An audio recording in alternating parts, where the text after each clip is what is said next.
njagala mu sharing video ya leero. Mbasaba mu sharing video ya leero. Buli muntu atuuse kuno oyina akapesa akasharingira abantu 10. Njagala eno video buli muntu agiraba okwetoola ensi yonna. Era njagala kubaza mwana babera ku TikTok nga musalamu videos ne muzipostinga ku social media platforms zammwe. Bambi musale mu video eno mugitambuza ku social media wonna. Buli muntu asobola okufuna information eno. Mukimanyi bulungi nti Facebook bagijjako notification abantu basobola kulaba notification nti omuntu azze. Era abantu betulira nabo kuba ffe twaga nti omuntu yena go tugenda na tusobola ganti guntu yandabye information tugitambuza era mugitambuza. Kale njagala bebaza mwena batambuza information ku social media ku Facebook, ku TikTok, ku Twitter, mu WhatsApp groups n'okwetoola ensi yonna bwe bali nnyo baliri ddala. Kale nno nga nvuddewo njagala kuyita mu bwangu olw'ensonga nti obudde tulina butono nnyo ate nga abantu bangi bali mu kunyolwa. Yensonga lwaki njagala kuyita mu bwangu. Kale butyo olw'okuba nti amaanyi matono nnyo gajja genda gadda mu bwe gatyo njagala tutandikirawo bulungi nnyo n'akalowoozo ka leero. Njoke ngende ku Kigulalogi ntandika video. Akalowoozo ka leero njagala kagendere bannayuganda mwenna abaagala enkyukakyuka. Ebiseera bingi nnyo twogera nnyo ate ne tulema okukola ebikolwa. Tukimanyi lunye nti ebikolwa bisinga nnyo ebigambo. Ate nkimanyi mu Uganda buli muntu alina obusungu obubwe. Obusungu obwo njagala okozese gwe ng'omuntu individually olowooze ki ekyokukola eri ensi yo. Abakulembeze bangi mu Uganda betulina naye abalina ensa batono. Omukulembeze waffe Honorable Kyagulanyi Ssentamu mufena gwe twalonda yakola emirimu gye bulungi nnyo n'agiteeka wagirina okuba. N'asuubira nti be yali ali nabo nga abakulembedde bajja muyambako okuggusa ekyo. Baamulyamu olukwe ate bakyamulyamu olukwe. Kale newankubadde nti bwe tuba tulwanyisa dictator tubanga abalwana ku street abalwanyisa abayaaye. Dictator si kyekintu ekyokumala okugwira okulwana nakyo. Okulwana dictator olina kuba nga oli prepared, olina okuba nga ate mukuba mulabadaba style. Kati njala kusaba buli muntu yenna bwe baali balwanyisa Idi Amin Dada Museveni n'abantu abalala zaali front nyingi nnyo era buli muntu nabaga bibejja byali bingi nnyo ebyali byetondeseewo okulwanyisa enfuga eya Nakyemali ya Idi Amin Dada. Buti ongenda kusaaga omuntu ali eyo leka kutunulira Lumbuye, leka kutunulira Pato Omugezi, leka kutunulira Pato omuntu wa wansi, leka kutunulira Konjo Omugezi, katunulira William Asimwe, leka kutunulira Nensima Gift, leka kutunulira ani omulala, leka kutunulira Katongole Julius, leka kutunulira Robert Kyagulanyi Ssentamu Bobi Wine. Gwenga gwokoze woki ku busungu bw'oyina obukozeemu ki. Kye tuyita street fighting ye nwana y'ekiyaaye etaliko kwetegekera. Omuntu omuyola ekigo, omukube engumi, omukwata ettayi, omugjamu empale, omuywa amannyo, okola buli kimu kubanga tekubeera liifiri. Bwe tuba twagala okutwala dictator mu nnabo kisimufungize tetwetaaga kuba nti buli omuntu stationinze wamu. Buli muntu oli waddembe okukwata ky'okwata. Ate tebakugamba nti tusobola. Museveni yatandika omuntu omwo n'agenda ng'aguza idea mikwano gye be yali yeesiga n'atuuka okuba nti yasobola okuwangula abasajja bonna. Naawe ali eyo osobola okutandika okutunda idea yo eri mikwano gyo gye weesiga ne mutandika. Ne muleka kuteeka ku focus ku bantu ba individual. People, they can disappoint you, but you yourself, you can disprove others by forming your own forces to liberate Uganda. Buli muntu ali eyo osobola okutandika ekirowoozo ekikyo. Nkugambye nti bali bafumula Idi Amin Dada mu Uganda, forces zaali nnyingi zaakuŋŋaana. Buti n'okutwala Museveni twetaaga forces nnyingi, tetuteeka magi mu kisero kimu. Singa Robert Kyagulanyi Ssentamu avaawo nga Uganda ekomye, singa Lumbuye avaawo nga Uganda ekomye, singa gundi avaawo nga Uganda ekomye, nedda. Twetaaga amagye bangi, buli muntu kabiri mukazi kabiri musajja. You can start your own battle. Temulinda muntu gwe kenyino osobola okutandika ideas zo ne banno ne mutandika okukola omulimu guno. Ate tujja bega ate tujja basanga kuba temanyi abantu kibafumba. Bana Uganda batandise system y'okwekolako omulimu. Tetugenda kulinda kintu kimu tulinde Kyagulanyi, nedda Kyagulanyi abamwetolodde bonna bafu era naye akimanyi anoonya butya beetakuluzaako atandike ekira kyatandika okukola. Kati naawe ng'oli eyo, please nkusaba tandika ekintu ekyo ne idea n'abantu b'osobola okufuna. Museveni teyava mu ggulu, teyava luddawa, ategeera nga ggwe amusinga n'okutegeera. So kye mbagamba, please mutandika okufuna ideas zigenda okutujja wano nga naffe tuyiya ideas tumeteeka amagi mu kisero kimu. Kakabadde akalowoozo ka leero njala genda ku Kigulalogi. Nga sinagenda ku Kigulalogi kyalo njala mutaagingireyo seriti bahabula otabasole mutano wa kale nsete temeze zede sanga bisibe. Njala mutaagingire wasanya Carol Charles Peter Mayiga, Mr. Kawenkene. Njala mutaagingire Janet Kembabazi, mutabani wo Muhoozi Kanyarugaba. Njala mutaagingire n'abeofuzi bonna. Njala mutaagingire Frank Kashumba. Njala mutaagingire omukulu Geoffrey Rutaya. Ndio kentandike video ya lero ne Kigulalogi. kano ko njala mukatayasene mukasindikire Frank Gashumba n'abanyampi abali mu ggwanga befudde nti basinga okutegerera eggwanga. Njala tandika bwenti n'ekigulalugi kino nsooke nzanye vidiyo eno mukirabe bulungi nnyo tulyoke tutandike n'ekigulalugi kya leero. Njala tandika vidiyo eno njala tandika ne vidiyo n'akatambi kano. Ya officially tuwabidde Lutaya Geoffrey tumuwabidde okusiga ensige ezizo okuvaako okuttibwa kw'abantu. Nze nali namusonyiwa nganzi n'ekirabika ataakiyisizaawo okitegeera. And bw'ataaveeyo ku apologizing officially, we are going to his constituency. Tumulage amaanyi ge tuyina. In this day and age, yes. Abantu bacha sporting out amawanga. Nze kankubulire. Kutamanya oba ennaku zino neri straininga nnyo okwogera kubanga nga Lutaya mukwano gwange singa tabadde eyo sigenda girwako. Omukulu Frank Gashumba oba Frank Kasumba tukumanyi oli musajja Munnayuganda eyazalibwa mu Uganda era obeera Munnayuganda tuli Munyarwanda. Mu Uganda ffenna tuli Bannayuganda ate tutula mu Uganda. Sirabangayo muntu abeera mu nsi ne yeeyita eggwanga eddala mu ggwanga eddala. Njala kugamba kiwagamye togenda kuwabira Geoffrey Lutaya, please genda omuwabire ng'obudde bukyali. Era ngamba Geoffrey Lutaya kiriza ne bakuwa ebbaluwa eziriko intention to sue zikiriza ozireceiving. Ebisigadde bitulekere. Ffe tugenda kupokera omusimbi ku social media tugukuwogenda mu kooti ozesene embuzi etaliiko bwoya buli kimu tujja kikkolera ffe tuleke bulesi.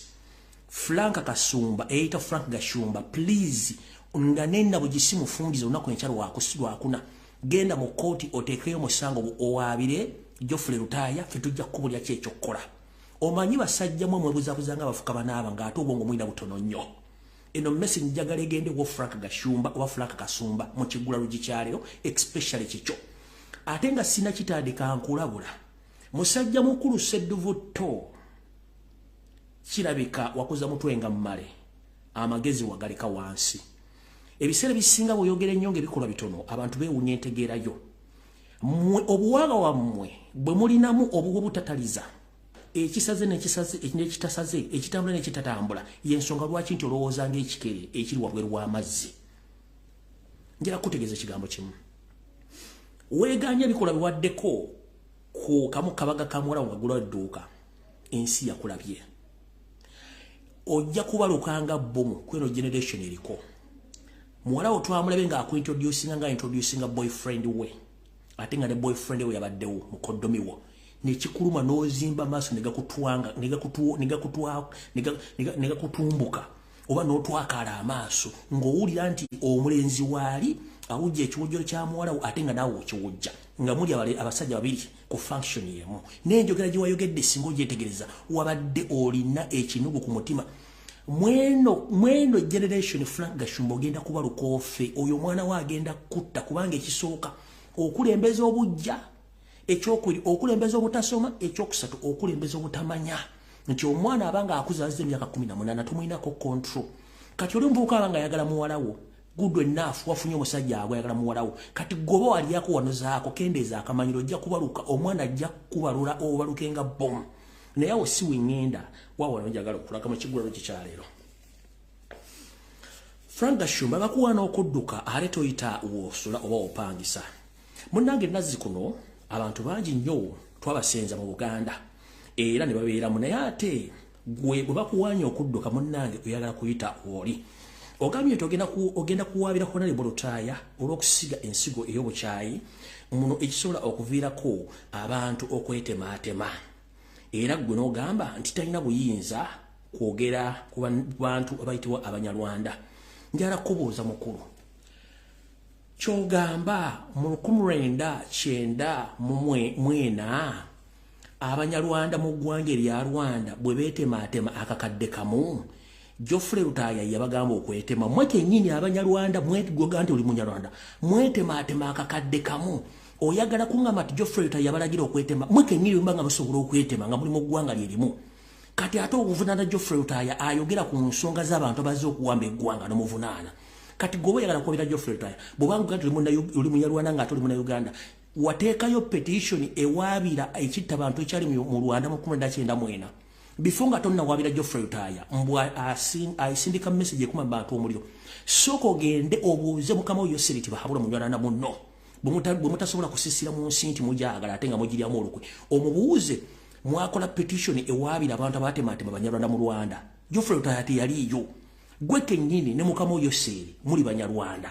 which is okay naye before nga tonnagamba ogera kuwabira Lutaya genda osoko wabire abanyarwanda abetematema mu Rwanda kakadde kamu ne kafa kubanga toyina magezi message yange eryetya ogamba ti Geoffrey Lutaya asige ensigo y'obukyayi eyinza okuviirako okutematema bannayuganda ekyo mu Uganda tekisobola kubeerawo impossible tuli ggwanga eri Uganda gwe bw'oba olya nti oli munyarwanda nnyo please kwatamu obuntu bwo odde Rwanda bakuzalya mu Uganda kitegeeza oli munnayuganda bro promoting obunyarwanda mu Uganda kiba kitegeeza nti gwe oyagala kukola kye tuyita extension mu extending eggwala ya mulite mu Uganda nga you're protecting something ninjala kubuulya gwobaga nti Geoffrey Lutaya asiga obukyayi nkubuuziza mu 1994 bwe abanyarwanda beetema akakadde kalamba Geoffrey Lutaya yaliyo oyeba kuma mu muliro mweke nyini mwetematema n'omusango tegulyo mu International Criminal Court kati ogamba otyamba ogenda kwabira Geoffrey Lutaya njala kubuuza mu kooti ogenda muwabiranga ani ogenda muwabiranga munyarwanda ogenda muwabiranga munnayuganda kyekisooka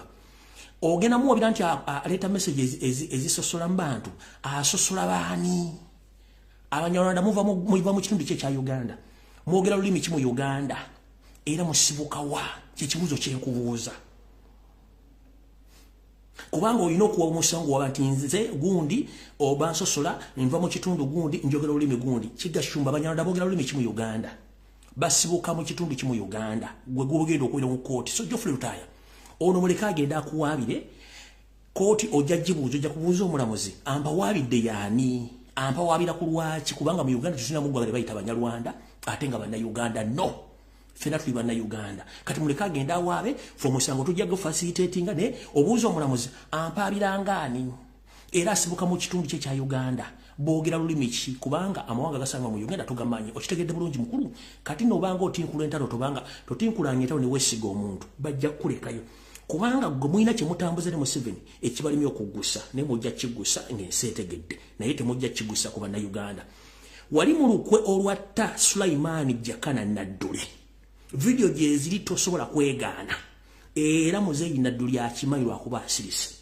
otandise ku Geoffrey Lutaya naye kakutande Geoffrey Lutaya bamutoseeko obulabo baffe ojja kyemaanya nkiddamu Frank Gashumba wali mu lukwe olwatta Sulaiman Jakana Nadduli ne Nadduli akimanyi kakutande weetabe mu kitta Geoffrey Lutaya nga bwagambye omanyi bagamba kamwaka bwe kasasiro ganga ojja kyemaanya oba jja kifuwa ng'okizza munda omanyi oyasamirira nnyo gwe n'olowooza nti gw'osinga okutegeera n'okanula amaaso ng'ente esala kolansi ng'olowooza nti gw'okwasa magwu okuyinamu diguli wali mu kuluko olwatta Jakana Sulaiman Nadduli otandise okwemba mu Geoffrey Lutaya naye tugamba nti bw'oba ogobanga musajja munno olekanga mwezi n'akozza gwe nkumaze ngenze ku information endala yandeese ekigulalogi kikomyawo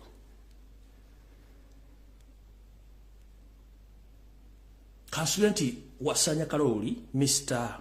Araje kawenke n'atuuse ntandise bwe nti njala kutegeeza bannayuganda mwenna nti ekigenda mu maaso mu Uganda kizibu nnyo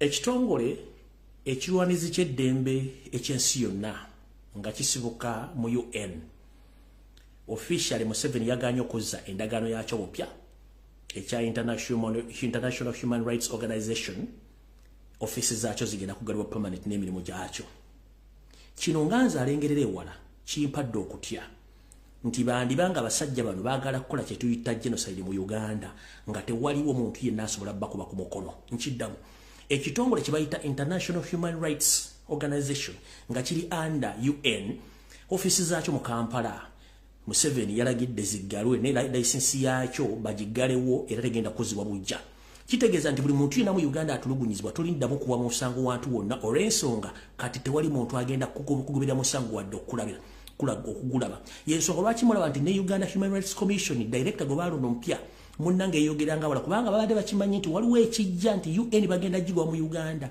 bw'olabanga ebitongole by'ensi byonna bitandise okugobebwa mu nsi manya ekiddako kika nga bwe kyali mu Rwanda mu 1993 ebitongole bino batandika obigoba mu Rwanda nga tebigenda kutumira mbeera nga bweri kati olwali batandise obigoba mu Uganda kitegeeza nti enteekateeka yayo seeri n'akabinja k'abanna bateekateeka okusanya Bannayuganda era biketandise okwengera njagadde bategeeza ekyo nkimaze njala bategeeza Bannayuganda system ya Museveni y'okusaanyawo ebyenjigiriza mu Uganda n'okusaanyawo basetendekera amanene egenda mu maaso bwetwogerera ntegeezeddwako nti ettendekero ekkulu lya Uganda Makerere University eryalikwata ekisooka mu Africa kati likwata ekifo kya 13 mu nsengeka za university era nga ne halls ezimu zitandise okuba nti zikwata mu mbinabina era zigenda ziggalawo mpolampola naye ng'ekigendera bala basajja bazimbye universities n'amasomero amanene mu Rwanda era nga bapulaninga okutandika okutuuma amannya ag'amasomero agamu agali mu Uganda ogateeka e Rwanda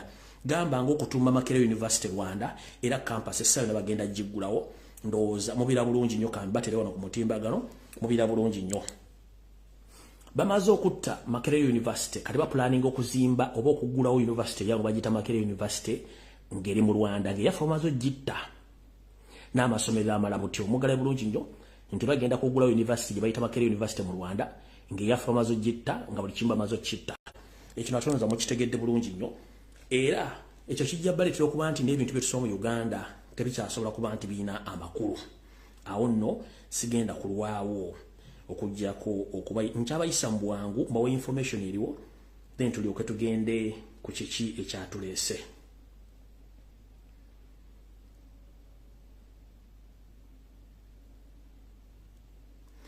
okay kamaliriza na kino tugende ku information NRM yekyasinza okukola kye tuyita propaganda blackmail divide and rule nze njala okubaza mwenna abambise ku mutimbagano wonna mu nsi yonna mwewale nnyo mwabalire ddala era yabikanga kubanga nze siri wakufa kyenategeddeko nti yoseeri mu yoseeri tibahabula otabasira mutano wa kalekezi nentegerako wasanya kalo Charles Peter Mayiga Kawenkene ne Mathias Mpuuga n'abalala bakedde ku kyakyanca nga balinga bakimezezza okw'omusana nga balowooza nti chemical ali Lumbuye yafiiridde mu njege yagudde wane ettake kale butyo nga mbaga nti wali muntu alina programu za Katonda era bakyakyankizaamu essaawa ntono nnyo ate chemical ali nga gyali talina tabula yonazze wano lwali ngenda kuza omwezi 8 mwezi ogwokubiri omwaka 2023 chemical ali wali talina gyagenda kulaga Museveni nkutegeeza wendi paka last so mwenna abambise njala bebaza nnyo mwebalire ddala temujjangu okwo kubanga ogusimusanga okubiga omuntu nno nkiddamu okubika omuntu it's not a crime kubanga gwe okikoze ng'omanyi nti kikunyumira ate nga nibwe okikozeko kimunyumira kati nze okufa it's not news kubanga nina okufa naye bwe banga sinnatuuka kufa wendi kati mwenna bakikoze njalo bebaza nnyo ku TikTok ku Twitter ne mutandika n'okweditinga program ne mutandika n'okweditinga page za president mutimbyeko nti ambise no wera ndigudde ekyo si kizibu kyange okufa tteeka ne ofudde otya ate ofudde ddi ofiiridde luddawa so njalo bebaza mwenna abambise mwebalanye mwebalire ddala ekyo sigenda kirwako alright program eyokutambuza okuvuga empanka mu Uganda najogera dda nentuuka n'okkuba essomero ddamba erya smack nempa headmaster ne musuula wali ne muteeka ne mujjamu n'engoye kati ago si mawulira nago naye NRM ekozesa advantage kyetuyite ya blackmail badde ifaana ba president bwe yagenda mu ggwanga eya Italy ne babyeditinga ne bateekako rainbow colors ne batandika okubitambuza ku Twitter ku social media ku Facebook naye ng'ate beerabidde nti ebintu bino bibeerako original copy ne fake copies kati bo badde fake copies ne bazeeditinga ne bateekako ebifaananyi byabwe baagala nti president asupportinga yasayininga program yasayininga agreement n'abasiyazi kati njala kugamba Robert Kyagulanyi Ssentamu omukulembeze w'eggwanga omulonde amaze emyaka egigenda mu 5 nga talinnya Bungereza reason being yayimba oluyimba ng'avumirira okuvuga empanka Bungereza nemuteekako envumbo y'obutadda mu Bungereza tubadde mu kampeni zino zonna baamugaana okudda Bungereza kugaana na kuvumirira kikolwa kya kuvuga mpanka kati gwa NRM atambuza ebifaananyi biri fake ng'obyeditinze Robert Kyagulanyi Ssentamu yasayiniza eddagala n'abavuzi b'empanka mukulu weetereze budde mulina butono nchiddamu Robert Kyagulanyi Ssentamu amazi ne bani tennavaawo ekyaliwo okudde bungeza bamugana okudde bungeza wakuvumirira muze gwa kuvuga mpanka kati muba enda ne mu kikulu muina mentality temulowooza nga mugenda okujja okola kye tuyita blackmail bamugana okuna kati ebungereza gundo gundi yetegwangako yibamu bani tegwangako kati mutandise okutambuza ebifaananyi bino ebifaananyi mwabitambuza naye njala kulaga original ne fake wano waggulu ye original wansi endale mu kyakoze kiri fake mulaba edit gye bakoze waggulu wano ye original wano ye fake kino endale mu yakikoze ekya wansi endale mu yakikoze ne tuddako wano ku side eno ye original eno eri ye fake endale mu kyakoze nga batambuza propaganda wabone blackmail ne malice kati omukulembeze talina budde bwammwe mwaba NRM era njala balaga nti waggulu wano era nga signinga autographs waggulu ye original wansi ye fake eno NRM eno nope maye mwagala nnyo bategeeze bintu bino ne mu kino kyennyini eno gye mulaba fake eyo ya NRM eno ya original ya national platform doza bula ebintu bino NRM yakoze kino kye national platform ne bakola edit ne batambuza ensi yonna Uzamu kitegedde awo saagala kulwawo nga bazze ne bambika kubanza okumbika tekulina buzibu bwago simawulira sina bwenyiza kuvunaana awo nawo tuvuddewo njagadde mbategeeze kati awo nga nvuddewo njagala genda ku nsonga eyandese njala muliza akatambi kano bulungi nnyo tutandise olwo vidiyo etandise You call me a leader? Eno de ilunganya jatela. I am an enemy Ati jadeji padano. of the people. Jadeji padano ilugi. I am Extrani. Sorry? I will be Extrani. Aberu salo kisrani ni dano. I will be a curse to the people. Aberu kuong tenmaju kuong ni dano. mulidde bulungi kankaddemu You call me a leader? Eno de ilunganya jatela. I am an enemy Ati jadeji padano. of the people. Jadeji padano ilugi. I am Extrani. Sorry? I will be Extrani. Aberu salo kisrani ni dano. I will be a curse to the people. Aberu kuong tenmaju kuong ni dano. alright ebo kimu kimulidde mulire nakana I owe nothing to nobody. There's nobody I care about. If you try to play around with it, because I owe nothing to you, not even to the government.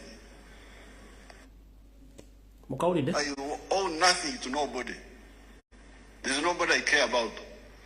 If you try to play around with it, because I owe nothing to you, not even to the government.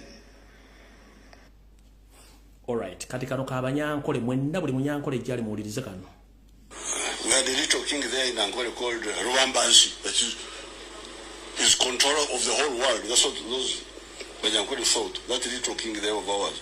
He was called Ruambansi, the controller of the whole world. That Angola is the whole world. With your fellows, your sycophants who fall before the chiefs, they fall as if they are possessed with demons. abanyankole mwakiwulira ekyo mwakiwulira ogwo omusajja ne yeyita omunyankole ati nnyo omunyarwanda ne yeyita omunyankole muwulire byabagamba We had a little king there in Angola called Ruambansi, that is controller of the whole world. That's what those Banyankole thought. That little king there of ours.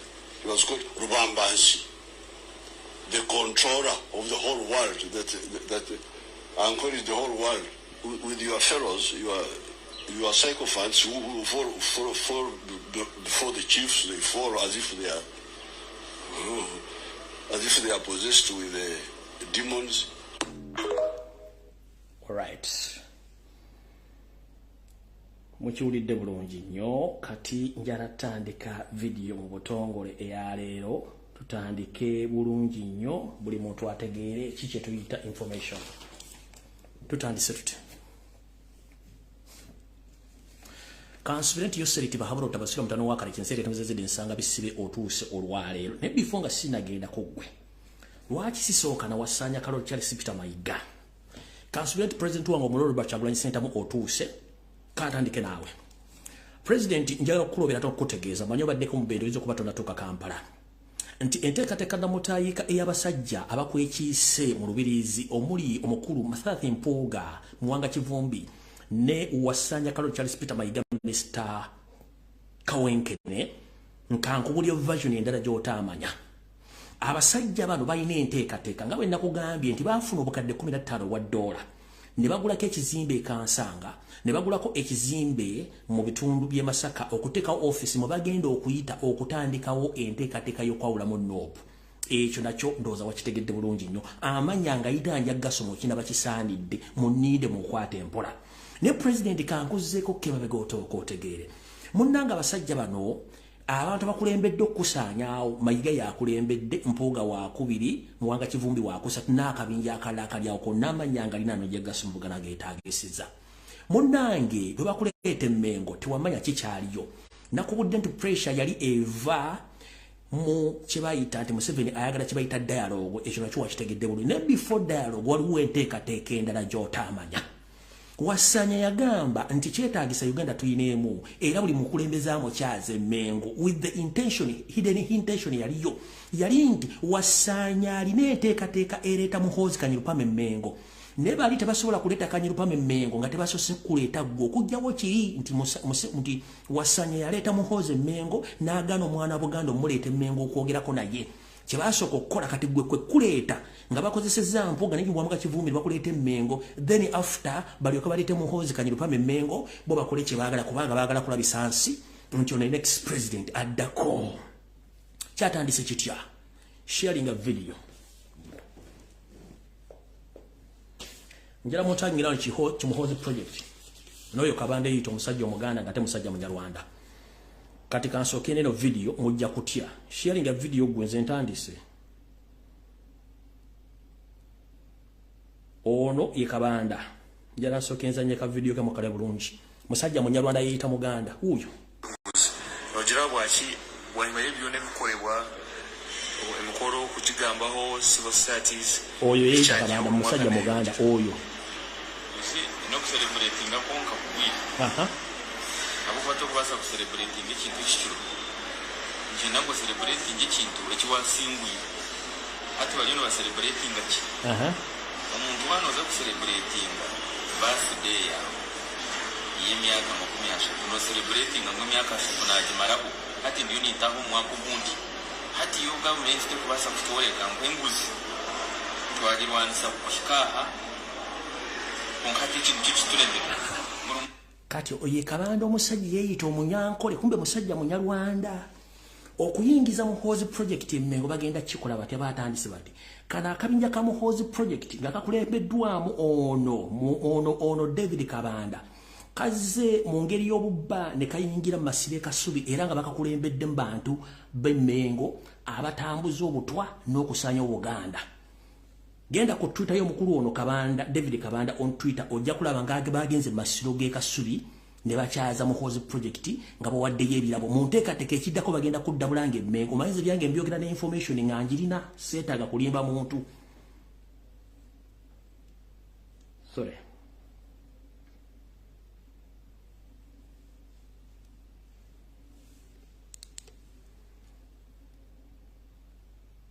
Linda katono. Ndoza mukala bulungi nnyo. Babadde masiro ekasubi nga bazze baasose masiro ekasubi Muhoozi project ngeringiddwamu Kabanda ne bajja n'ebintu ebyo n'abasajja b'Emmengo bali b'enkwe ne bakyala masiro ekasubi gye bataasobola kuyita Kyagulanyi wadde ogenda n'olunaku n'olubo Muhoozi project ne bajja masiro ekasubi. Babo bennyini mmanyize byange ntambula nabyo. Iyo Muhoozi project mu masire kasubi kyokka omusajja gubalese musajja Munyarwanda. Nego bagenda okuleeta Emmengo musajja Munyarwanda bassa abaana ba Buganda bamalawo niye bana baba receiving endo za mbalaba. Iyo Omuganda bamugana omukyaza kyokka Muhoozi project mu masire kasubi yatuuse bulungi nnyo. Mugira bulungi nnyo yatuuse. Bino embagamba nti bana abasajja abali Emmengo bonna bajja kuwamba ggwanga.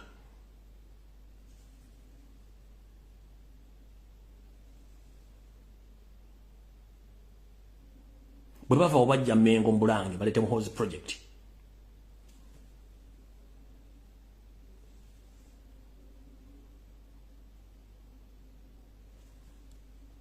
yeyo mission era jibujja katono mujja kulabanga muhoozi amaze bulungi nnyo okuguka emmengo mbulange emmengo nga nayazze kweyanjula nenga ba omuzanyo guno baguzanya nga kyakulayibwa atajja kijja kulabika bubinga muhoozi azze era mulinde sana mujja kulira nti omusajja azze emmengo nga bamutuusize bulungi nenga omuzanyi baguzanyisa kyakulanyi nga tamanyi bamuleeta nga balina intention y'ekintu ekyo mutamanyi nze byange bikwata mpola n'embituusa gye birina okulaga y'ensonga lwaki nti mbawa amawuli buli mu ne yeewuunya kiki ekigenda okuddako awo nno sigenda kulwawo okujjako okutandika information nga bwe niro gibawa awo nvuddewo Yoseri ndowooza mmanyi otuuse bulungi nnyo tutandise bwe tuti Yoseri tibahabulwa walina essuubi ddene nnyo okuba nti okwongalinga East ne Central Africa naye nga bw'otalina ntegeka ntuufu ne Katonda kansubire nti buli kimu kikutambulira bulungi njala tegeeza eggwanga wetwogerera kati Yoseri tibahabulwa utabasira omutano wa Karekezi nsi yaleeta muzazi ensanga bisibe gaakaaba gaakomba yakwata ensimbi z'eggwanga eziri mu bukadde obuwera 50 obwa dola n'azinvestinga mu mutabani we atali nti ya muzaalo we mu ntumbwe Ruto owe Kenya n'amukubira kampeyini ne bahakinga ne basasula abalamuzi ne basasula abatujju okutuusa Ruto mu bukulembeze Museveni yasuubira nti Kenya agenda gifuula escape route oba agenda gifuula enkambi ye mwana jango musolo wepo n'okuba nti agaziya empire ye nga terina muntu yenna asobola kusinzira Kenya kuyekera ggwanga lye Museveni yateeka ensimbi empya n'enkadde mu Ruto era okusinzira ku kyaliyo mwakira mwenna nti Museveni yali musanyufu nnyo olwa Ruto okuwangula naye nga mmanyi nti buli wobala empikizo ne Katonda babala empikize wetwogerera Museveni gaakaba gwakomba nti ekiyasuubira okufuna Kenya si kyafune nti embeera eri Kenya mbyenfuna nzibu nnyo n'embeera eri Kenya mbyobufuzi nzibu nnyo nga wetwogerera Muzeeyi Ruto akutte wansi ne mu bbanga agamba nti entebe yakyagala era atambula amobilizinga abantu okwetoola Kenya okutandika okubanja entebe yaabwe mu byenfuna Kenya ekola bubi nnyo nti ne ssente ezitambuza ofiisi za gavumenti bewula newule mu banka eza bulijjo kitegeeza nti Museveni kiyabala okuba nti Kenya agenda gifuula ekimu ku kitundu mwagenda ofuna ensimbi yamufiirira toge nti era bukyanga Ruto afutuuka mu ntebe Museveni tafuna wadde emitwalo 10 $1 mu ntegeko eyo ate era n'ebyobufuzi Kenya bwe yali abisuubira si bwe birina okuba nti mutabani we yavayo n'agamba nti sisobola kukola opposition n'ekigenza okulaba nga pressure muli bubi n'agamba talengenda kukola opposition kino kyanyiza Museveni ensimbi ze tezivaayo diru ze yasuubira ziganye nga ne Ruto kennyini yali amusuubira nti ategeera bulungi nnyo wabula yagenza okyekkanya ennyo mu ntegera ya Ruto nga naye yamunguuba nnyo n'agamba nakola lwosemaako buula leero twogera Museveni gaakaba gaakomba wegambira munne tozanyisa Katonda gwokola entegeka zo nga ne Katonda alina entegeka ze kati buti ensimbi ze wa investinga mu Ruto zikufiiridde toga nga obudde bukuweddeko kitegeeza nti kiwabala ne Katonda ali abala ekiki so n'otwogerera Kenya Ruto emufukidde ekizibu nga ne Museveni kennyini sente ze yateekayo tazisuubira nti zigenda kudda kubanga nawazijja tagenda kulabawo tugenze ku nsonga endala mwenna bannayuganda abali mu katale k'owino eno security alert before nga sinagenda nawalala ntegeeza bannayuganda mwenna amannya gange nze Fred Lumbuye Chemical Ali mbategeeza buli muntu gw'osanga ku social media ng'ayogera ekigambo nti akoye security alert era tazaagala mbutwogera security alert 444 eyo mbizi yabitanga nkiddamu asitaga fly buli muntu yenna gw'olya ku social media mbuwanduupu akola video musimeyi tayagala security alert ezo mbizi zabitanga asitaga fly bakozi ba state kubanga ffe kyetwogera information tugijja ku source kitalo nnyo omugenzi lawyer council Anthony Wameri naye gwe muntu omu gwe navaayo nenkutegeeza nti mukulu bakuwadde obutwa nakyogera nga wayise ennaku 3 nga bakakuwa obutwa naye olw'okuba nti wawubisibwa abantu abali ku social media n'abakuli okumpi nti Lumbuye byayogera tebikwatagana which is okay naye immediately olunaku lwe nakugamba singa wagenderawo mu ddwaliro n'olinyenyonyi wandibadde okyaliwo n'ekitalo nnyo Mukama akujjuludde njogera ebigambo bino buli kye nali njogeddeko wano mugenda kukiraba kati omuntu yenna avaayo n'agamba security alert tazaagala oyo mukozi wa Museveni kubanga tubamanyi batulimu ate entandika omwaka guno nga ndi mukambwe nnyo omuntu yenna naddamu naye asama ku kibayita security alert ne bwe ziba ssaawa za 10 za kiro sala ka video kampereze ngenda kwambala omu ku omu kati sikyatya tukoye okufiirwa abantu obutwa butambula batta ba comrade musindika binnyo abantu bali mu kusiba abantu bannaffe musindika binnyo olw'okuba mukolera state nkiddamu embuzi yonna eyabitanga Nakabega eddamu okwogera mbu sima security alert 444 kola video ginsindikire mu inbox Kanso Anthony wa Meri namugamba 2 days nga bakamu obuto mugamba kanso bakuwadde obutwa. Embuzi ne zitandika oyo foto propaganda obutwa tebuliyo onacho omundu ne bakyogera okumala omwezi mulamba obutwa tebuliyo bujujuju mutulete evidence y'obutwa. Abantu ne bafa ne bagwawo. Asembyo kanso Anthony wa Meri nakyogera dda nenga kanso Anthony wa Meri bakuwa obutwa. Ne bagamba nengamba kanso nengamba kanso onali Kenya. Shami mali ne mugandi bakuwadde obutwa mama. Genda bakujjanjabe. Olwokubadde yalina abantu amuwuddisa tiyasobola kutwala budde kukola kintu ekyo mbudde kikye kyavaamu naye tumusabire omuntu yenna addamu okusirwala mbu simanyi sekulitala tezina mugaso eyo mbizi abasira mu nsoyiwe omuntu yenna addamu okusirwala mbu sekulitala teziriyo muyite yombizi akabere wa Nuupu kabere wa NRM yombizi abitanga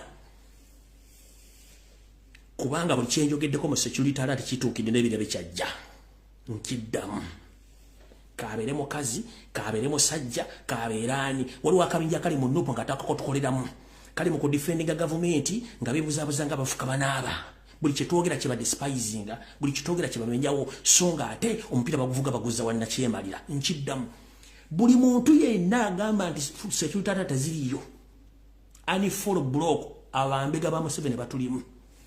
Kanso Anthony wa Meri namutegeeza nenjogera nekola live eziwerako nentegeeza Sami Malini n'abalala bangi nnyo n'abalala balidde obutwa nondanya n'avaayo mbo tewali security obutwa tebuliyo no problem nkola gwange naawe kola ogugwo ekyo nkimaze. Abantu mwenna abakolera mu katale ka ssente bali ku ddembe owino njala bategeeza nabadde ategeeza nti Yoseri ayagala ettaka eryo okuzimbawo akeeri ezeefaananyiriza nga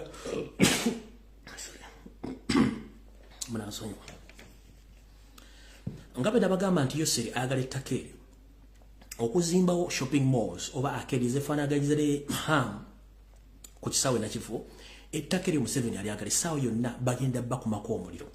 Kale gwe Munnayuganda ali nkusaba gya ssente zo gye maaliyo mu katale k'owino ng'obudde bukyali. Abagenda okwokya beetegese dda naye buli lwenjogera ekintu kino bakyongezayo ko maaso. Museveni ettaka alyagala kubanga ayagala kuzimbawo moolo ensonga lwaki babawa ekibangiriza ekiri ku Ndabagirika primary school gye nasomera baaterawo akatale kati yenna akyalina emaali mu owino okutegeeza gye maaliyo ng'obudde bukyali gikendeezeeku bagenda okwokya nga tolinaawo maali gy'ogenda kufiirwa mbaddiramu akatale k'owino bagenda kwokya essaawa yonna kubanga Museveni ayagalawo nga we yayokya paaka yandi emirundi egisukka mu 5 nga buli muntu yeebuzaabuza nga afukaana aba mpaka lwe baatwalawo owino bagenda gyokya essaawa yonna n'aba n'agyokya bamaze dde okusasulibwa ekyo mazo kibagamba namwe mwetereze mazo bagamba. Tugenze ku kya muhoozi okujja Emmengo mazo kibagamba baani abakirimu n'abakibaddemu.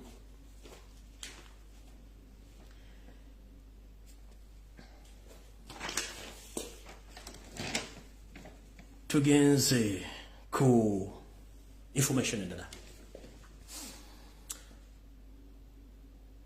Ebigabiro bwe mbyogera amulooza nti ndi mutabufu wa mutwe nenze sikyafaayo.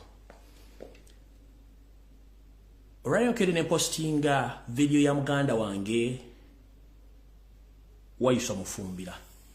Ebigabo byayogedde abadde nga dda mbigabo by'endayogera edda. Njala bategeeza nti omukulu Mpooga Nthias Nsamba ali mu nteekateeka ne mukama we Anita Amongi okukola enteekateeka bayise ekiteeso mu paliamenti nti ye nga loop ne bw'aba avudde mu kifo ekyo asigala aweebwa omusaala na buli kimu ekyetaagisa nga Prime Minister wa Uganda bavuddeko banga n'omukulembeze w'eggwanga. Kino bakikola olw'omulimu gwakoze okukonya struggle n'okukwatira ba parliament abali badde basobola okwogera n'abanyigirizo bateeka waali n'okubanga struggle agitadde wayina okuba. Kino baatula mu meeting n'embuzi ze zaatwala ezimu ne bakkiriziganya nti bagenda kuleeta bill ero naye olw'okuba njongedde kiyinza obutajja nkiddamu. Mathias Mpuuga Anita Amongi balina proposal oba ekiteeso nga opposition leader yenna okutandikira ku ye ne bw'aba avudde mu parliament asiga ajja kuba afuna benefits ngeza Prime Minister zaafuna mpaka olunaku lwafa. Kino yemu ku privileges bagenda okuwa amathasi mpuga ng'okumwebaza okutuula ku bamemba parliament abannuupu n'okutuula ku biteeso byonna ne obujagalo wandibadde mu Kampala mu Uganda okujjako Museveni ekyo bagenda kimukolera bagenda kumwebaza n'ebira bingi nnyo ebyokuba nti bigenda mu maaso naye nze byange mbyogera ng'omusezi ali esiyo nti ngenda kulira ku bantu bange oyo gwe bayita Mpuga Mathias ne DP Block era ono alina akabinja k'abantu badde basasula bavumenze buli lunaku wiiki zokka nze nagamba nze bwonvuma sina buzibu kubanga ekivumo tekitta ate bwe nfuna information nze mba ngimanyi nti ntuufu nwanyira abasajja ba DP okuva ku mulembe gwa Dr. Paul Kamwanga Ssemwogerere mpaka ku Nobert Mawumba manyi bagenda okujja mu DP Block baleko bajje mu Nuupu ngamba manyi ensonga lwaki twabakuba mpaka nakati tukyabakuba abantu omuzanyirako basajja bakozi ba nsimbi basajja batemba basajja babinnyo n'akabinja akagala okujjawo Kyagulanyi era kalidingiddwa basajja bano kati mbategeeza mwenda banayo timwewunyanga omusajja ono alemedde mbwaruupu ng'alina ebintu by'abalanga ye olw'ensonga nti balina kye bamubalira ng'anita mongi ya kibala era kijja kutuuka essaawa yonna mu kirinde nze byange mbyogera bwe ntyo ekyo nakyo sigenda kirwako kati njala genda ku bantu mwenna muwulize information ya bank njala mutangire abalina accounts mu Centenary Bank n'abalina ssente mu Equity Bank muwulize bulungi nnyo awo enzija kamala okuyisawo information eno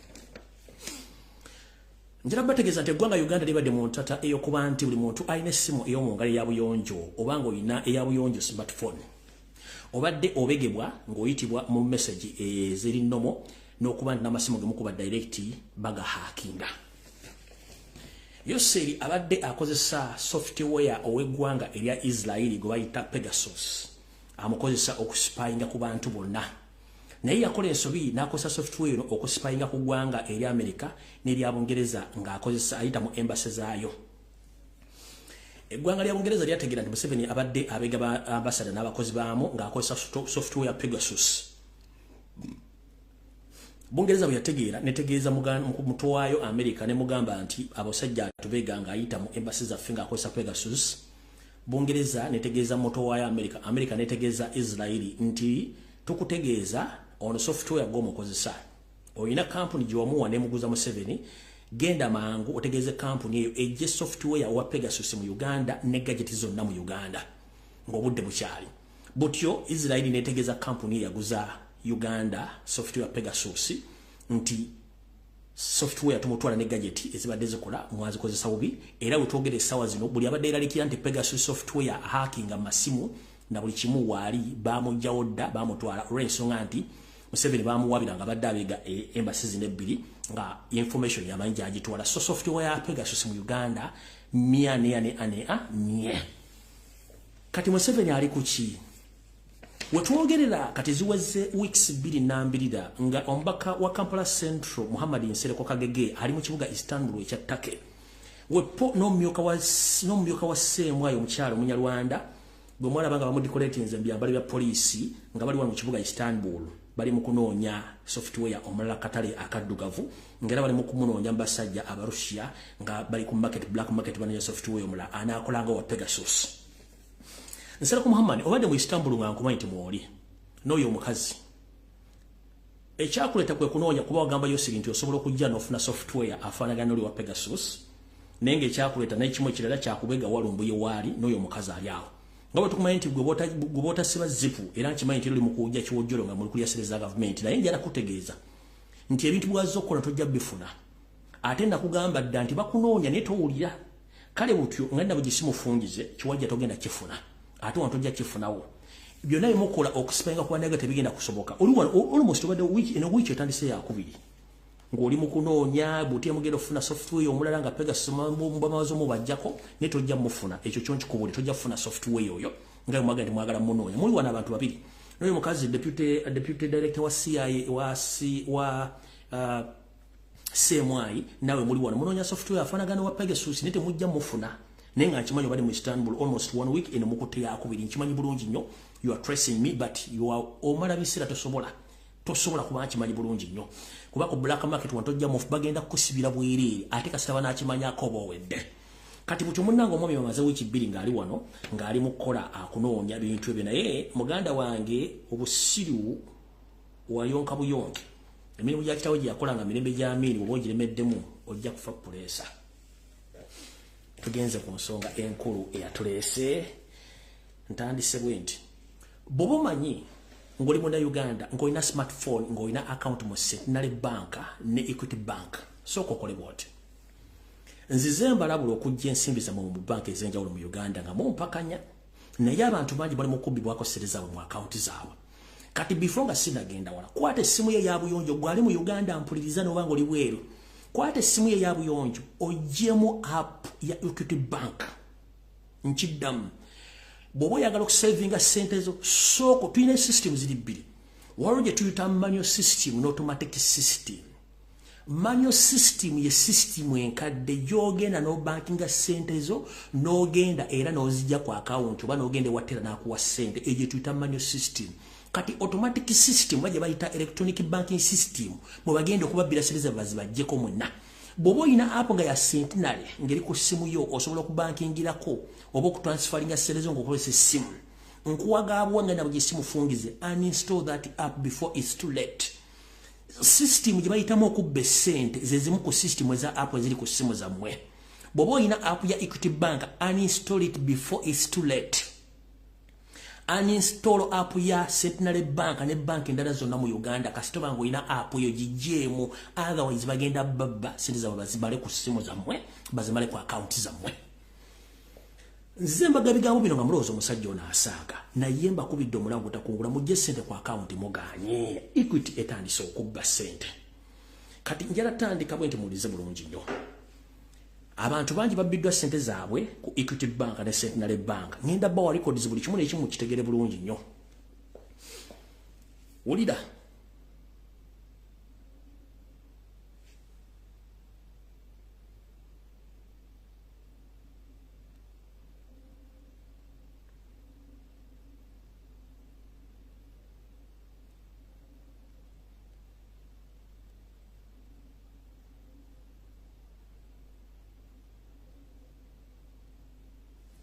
Ulira bulungi nnyo. Waliwo post yasoose okukolebwa ku social media kuno nga Equity Bank ejjuddemu ababbi. Case number reference eri SD 44/19/12/2022. Rose Ahawe walks into my office with red eyes and gross looking into her brother. I wonder ever their world has sunk under their feet. They are here only because they have nowhere else to go. They have reached to the end of the timeline. 11th/2nd of month ago, they were celebrating as a family, but now their family is about to be sprinted over 45 million Ugandan shillings at Equity Bank starting on 18th December 2022. When Rose received a customer care service few days after opening an account with Equity, where she deposited the money in 2.5 weeks, December, she innocently answered all the questions. Seemed okay. A few days later, she was looking into an empty account. She had gone to make a withdrawal. The entire 47 million had been gone missing. Sorry, mom, you have only 27,000 on your account, Taylor told her. Then, omukyalo ono akakodya akalaka kano. Gwomuntu yenna alina essimu ya buyonjo. Singa MTN oba Airtel ekkubira. Netandika okubuulira ku account yo eya mobile money ne ganti twagala kuyita through your account ne bagamba initiating kyetuyita okunitiating kwe kugenda openinga mobile account yo noyingira muno oteekamo amanyago noteekamo password yo ne bagamba kola ABCD nawe bajja kubba sente. Kati bwe kitono bekiri singa banka yo nekkubira netandika okuboza ku bya account yo oba bank account oba amanyaga banka oba we password na buli kimu kimanyi nti bagenda kubba nkiddamu. Singa bank ekkubira essimu ngekubuuza ku bya account yo bagambe no please let me come over there at the branch nkiddamu. Singa bank ekkubira ngekubuuza bikwatagana ku account yo singa MTN wa Airtel kubirange kwataganya ku account ya mobile money, please go to their offices. Don't do anything ku simu yo ngo-initiating oteka mu details zo. Don't. MTN ibe kwagala kuyite ku headquarters zayo obikole ku headquarters. Banka ibe kwagala kwogera kwa account yo nebiriko, genda ku banka, tokola kintu kyonna ku simu yo. Nkidamu. Banka bwe kubirange kubuza kwa account details zo, please bagambe, let me come over at the bank. Tojuza kintu kyonna ng'okozesa essimu ya buyonjo. Either banka yekubidde oba company y'ensimbi ya mobile money, togeza n'okola ekintu kyonna n'oteeka ekintu kyonna mu ssimu yo ng'ojjuza. Bagenda kuggyako ensimbi zo ate bamale bakwefuulire. Nkiddamu. Toddamu kujjuza kintu kyonna ku ssimu. Either bank ekubidde, company ye mobile money ekubidde oba Airtel oba MTN, todjuza kintu kyonna kebere formula, please. Bagambe kanzije mu banka ndyoke ndabe kiki mu ngamba. Obuzibu buli nti banka zimba mafia, banka zibba ssente zammwe. Awo sigenda kulwawo mumaze okutegeera biki ebigenda maaso ku banka. Kati muulire ono omu ku bantu aba complaininga ku ssente ze ezabbiddwa ku Equity Bank. Okay, banna Uganda malamusizza, mwebale okubeerayo, mwebale n'emirimu gye mukola, ne mwami Lumbuye mwebale tutangaaza mu bintu bingi, lwakuba banna Uganda tukyalemye okukakasa ebintu ebyogerebwa nti ebintu ebyo biba bituufu ddala. Obunzo kamwa koogera ennaku z'omwezi nga 18 omwezi ogwa January, nabbibwako ssente zange ku akawunti yange eya Equity Bank. Ssente ezo nagenda kuba agent okugyayo akasente mbeeko kye neekolera. Ntuuka mu kuba agent ne bandaga nti no, nenteekamu omuwendo gwa ssente gwe nali neetaaga, ne bandaga nti ssente ezo teziriiko. Ne mbabuuza kijja kitya, ne mbagamba mukebere balance. Okukebera balance nga tekuli ssente. Ne nkubira customer care essaawa eyo. Customer care ne batugamba ssente zo zaavuddeko. Ne mbabuuza zaavuddeko zitya, nti zaavuddeko nga bakozesa easy banking. Kyokka easy banking nze sigikozesangako, sirina app ya Equity Bank yonna muba mu ssimu yange. Ne ngenda ku ATM. Bwe ntuuka ku ATM nensaba nini statement okumanya ssente zange lwaki kuyo gizaavuddeyo. Okutuuka ku ATM nga bandaga envayo ssente gizaavuddeyo. Enkeera ne ngenda mu banka eya Equity ekyengera. Ne mbabuuza ssente zange zaavudde zitya ku banka. Ne bandaga ne bakebera mu kompyuta yaabwe awo nga bandaga nti ssente zakozesezwa easy banking okuva ku akawunti yange. Ne mbabuuza kijja kitya, nabo bennyini nga baŋŋamba mbu tibannamanya bwe zivaayo. Ne bandaga nti kabawandiike ebintu ebyo babiweereze ku headquarter. Ne mbisayininga ne baŋŋamba bajja kunnyamba. Bwe ŋŋenda bwe ntwala ennaku nga siraba kunziramu, ne neesitwa ne ŋŋenda ewa manager wa Equity Bank ekyengera. Naŋŋamba genda wali kubakolako baddemu bakuyambe. Bwe mbatuukako ne baŋŋamba tebannakubira simu, nti beera mugumiikiriza bajja kukubira. Ne nninda ennaku nalaba tebankubira. Nze kennyini ne neesitwa ne ŋŋenda ku Church House ku Kampala Road. Bwe ntuuka Kampala Road ne nnyinnyonnyola be nasiŋŋaana munda, ne bandagira ku second floor okugenda ensonga ezo gye mba nzitwala ew'omukyala bamuyita Patricia. Bwe ntuukayo omukyala yali agenze mu lanchi n'ansindikira assistant we, n'asooka n'ambuuza, n'akebera mu fayiro nga fayiro yange tebannagitwekawo ku Church House.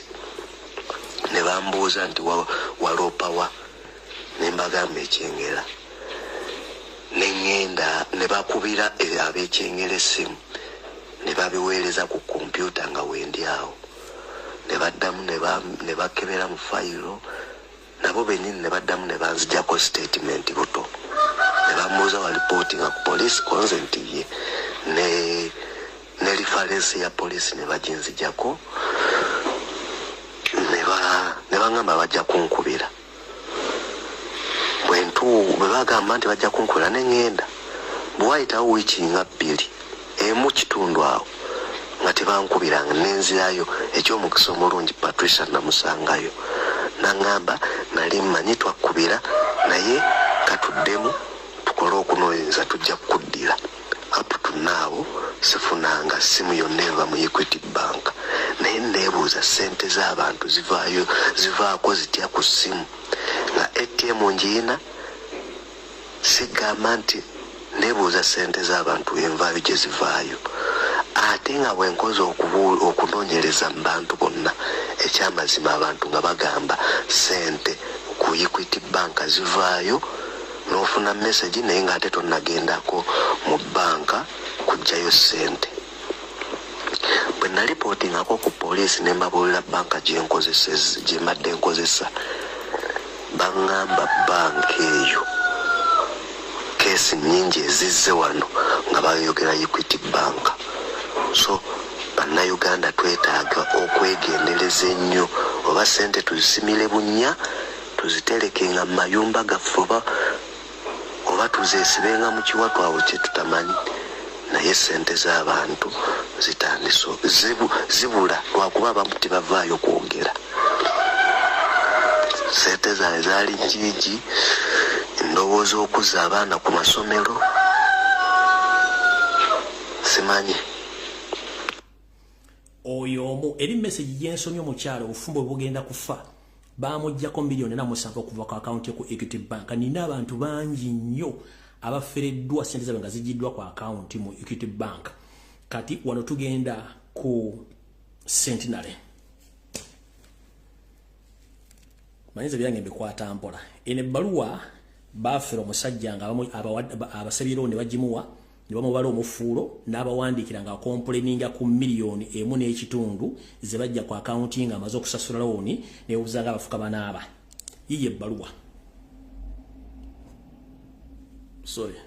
yiye ebbaluwa ng'agiwandikira branch manager Masaka ebbaluwa kati ono ekyamutuukako mugenda kyewulira mu bigambo byennyini kubanga yawandika nga sente ze bazikutte bakyusiza nga bwe bagamba nti oba olina looni mu banka sasula sente z'abaana basajja ng'obudde bukyali ate abantu abali mu kubbibwako sente zaabwe n'ebintu byabwe mu banka nga zitandika obbafera jjukira nabagamba ne mu banka mulimu abafere abakolagana ababbi mu up countries branches ogenda okugyayo sente n'ofuluma nazo nga tera asindikira abamafia na message nti omuntu afulumye ne sente bwezi ne bwezi ogenda otuuka mu kkubo wakatambula kwa wali nga bakubba sente bazitwala so ne banka mulimu abafere eno ebbaluwa njibalaze kati mugenda kuwulira mulyoka mutegeere kyekiri mu Uganda bakama bange mbalamusizza nze ndi customer wa Centenary Bank e Masaka nagenda nenzijja sente mu Centenary Bank e Masaka ne bampa looni ya $2,000,000 naye ntuuka ekiseera mu 2021 nempayo ebbaluwa eraga nti bannange nfunye obuzibu naye nsaba bankyusizeemu ensasula ya ssente bankyusizeemu nzabadde asasula akamu 10 mbere nga nsasula $5,000 buli mwezi ebbanga balyongereyo baagaana bwe baagaana ne bampa ba kooti bulooka batandika okubeera nga bajja okummanja ssente n'okuteeka ebintu nti n'okuteeka ebintu nti batunda kubanga bwe baali batunda baali balabako ekinnyo kati ne bannemesa okubanga nsasula ebitundu esente okusinziira sente emirimu wegyafa ali mu covid bisasule kensobola nemba nga nkateekayo abasajja nateekangayo sente nga bwe banteekako penalty ey'amaanyi bwe batuuka ekiseera ne baagala ennyumba yange bagitwale sebo nenwana nga bakooti bulooka bakwasa sente bayite bali nti ennyumba ye erimu sente nnyingi ezisobola okukola ki okugulibwa ne bakwatagana n'abaana akawala kali mu Centenary bakayita Nanyonga ekakwatagana n'abo abavubuka bakooti bulooka baleke nga batunda ebintu byaffe bo bafune ez'ekibulooka naye ng'omuzannyo guno bagukoze abagundi bangi nnyo mu Masaka omuzannyo ogwo gw'okulemesa okubanga osobola okusasula mu kibanja mpola mu mpolampola ng'ebintu bwe byafa nga bo baagala basobola okukolagana ne bakooti bulooka sente bazitwale naye Centenary Bank e Masaka bannange bagituyambeko. Tukyagenda mu maaso mayina bage buli alina akawunti mu banka kyekiseera weetegereze eyo Centenary Bank anyimaze kati nzizeeyo ate ku Equity owulire ekizibu ekirala. Kansubira oli bulungi Lumbuye nsaba kuntaasa nsaba kunyamba nga bootera okuyamba ku bantu abalala batalina maloboozi. Munnange ennaku z'omwezi 21 Equity Bank nga mukyala wange mwatereka sente ze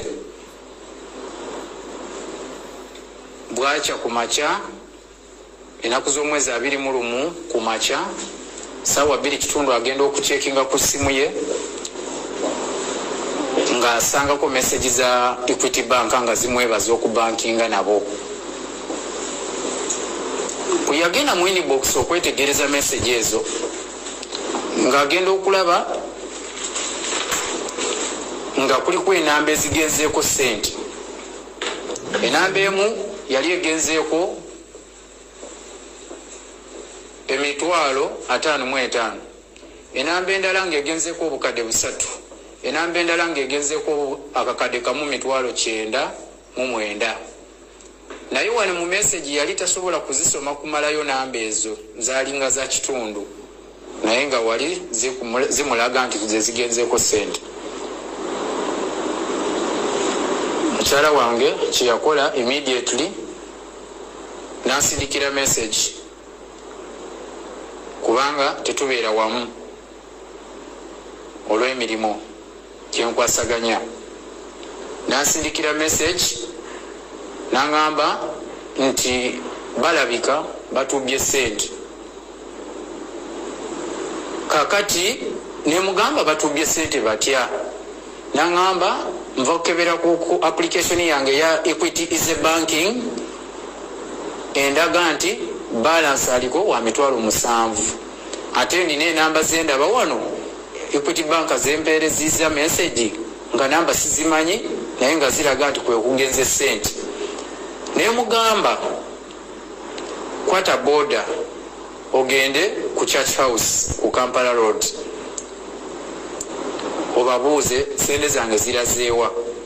Nakwata boda nagenda ku Equity Bank ku Church House ku Kampala Road ku head office. Bwe yatuuka nasanga omukyalo omu gwentagenda okwatulisa amannya ge olw'omulimu gwe. Omukyalo oyo namugamba ekituuse ku akawunti ye ne bakebera akawunti ne bakonfaminga nga kituufu akawunti bagigyeko sente. N'ababuuza sente zange zivuddeko zitya. N'abagamba leka tublock, ne bamugamba nti leka tublockinge akawunti yo temporarily then tukole investigation tutegeere engeri sente gye zaakoze eki zizavuddeko. Mukyala wange n'akikkiriza naye mu mbeera gye yalimu teyasobola kubasaba bank statement immediately kubanga yali awunze.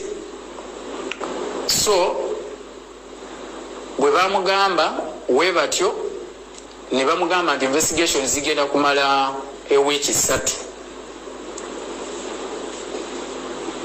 N'ababuuza wiiki 3 zitya ku sente zange nga sente zange mwazitereka.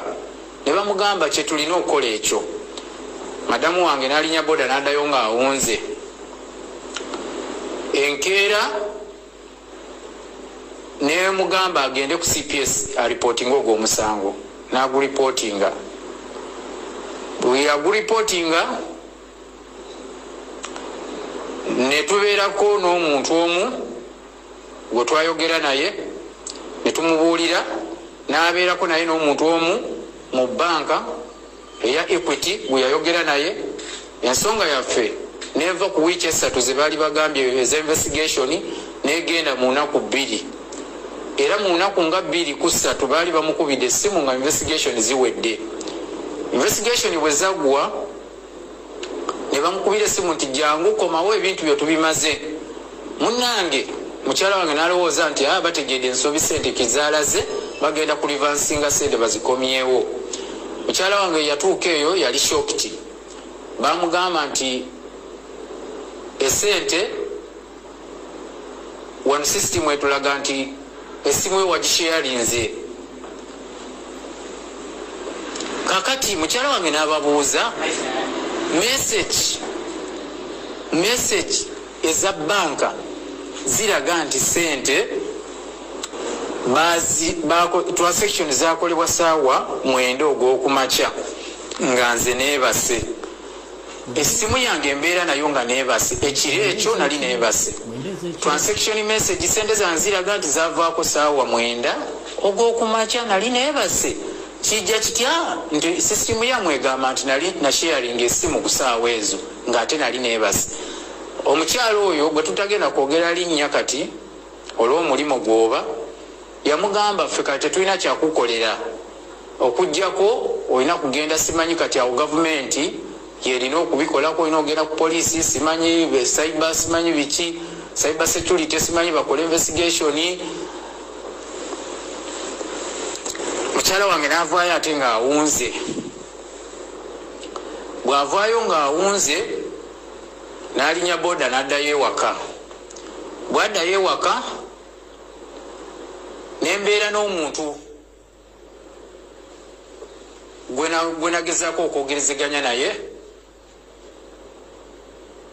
n'enkola ki n'emuwa $20,000 n'agenda mu Airtel kubanga enamba ezo ezagendako sente 2 zaali za Airtel, emu yali MTN.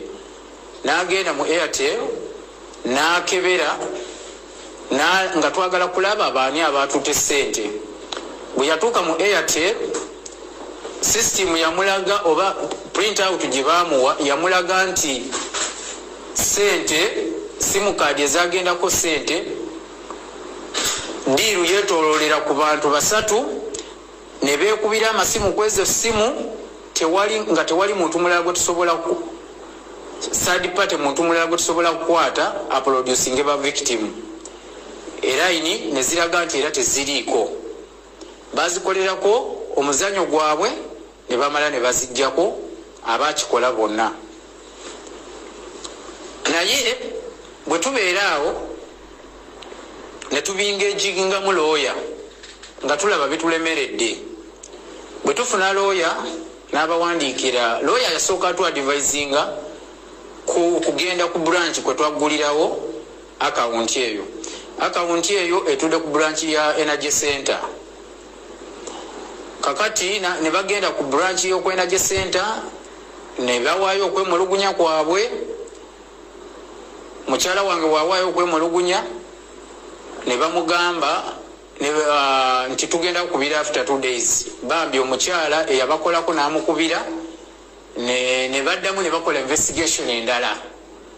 Naye investigation endala gye baakola era yafaanana n'eri. Ekyenjawulo ekyaliwo nti eno investigation bagezaako okubannyonnyola engeri bano ababba sente engeri gye baziggyako, nga babannyonnyola nti sente zino bazibba okuva ku nnaku z'omwezi 2 nga bagezaako bazitransferinganga naye nga tebazanishetinga kugenda.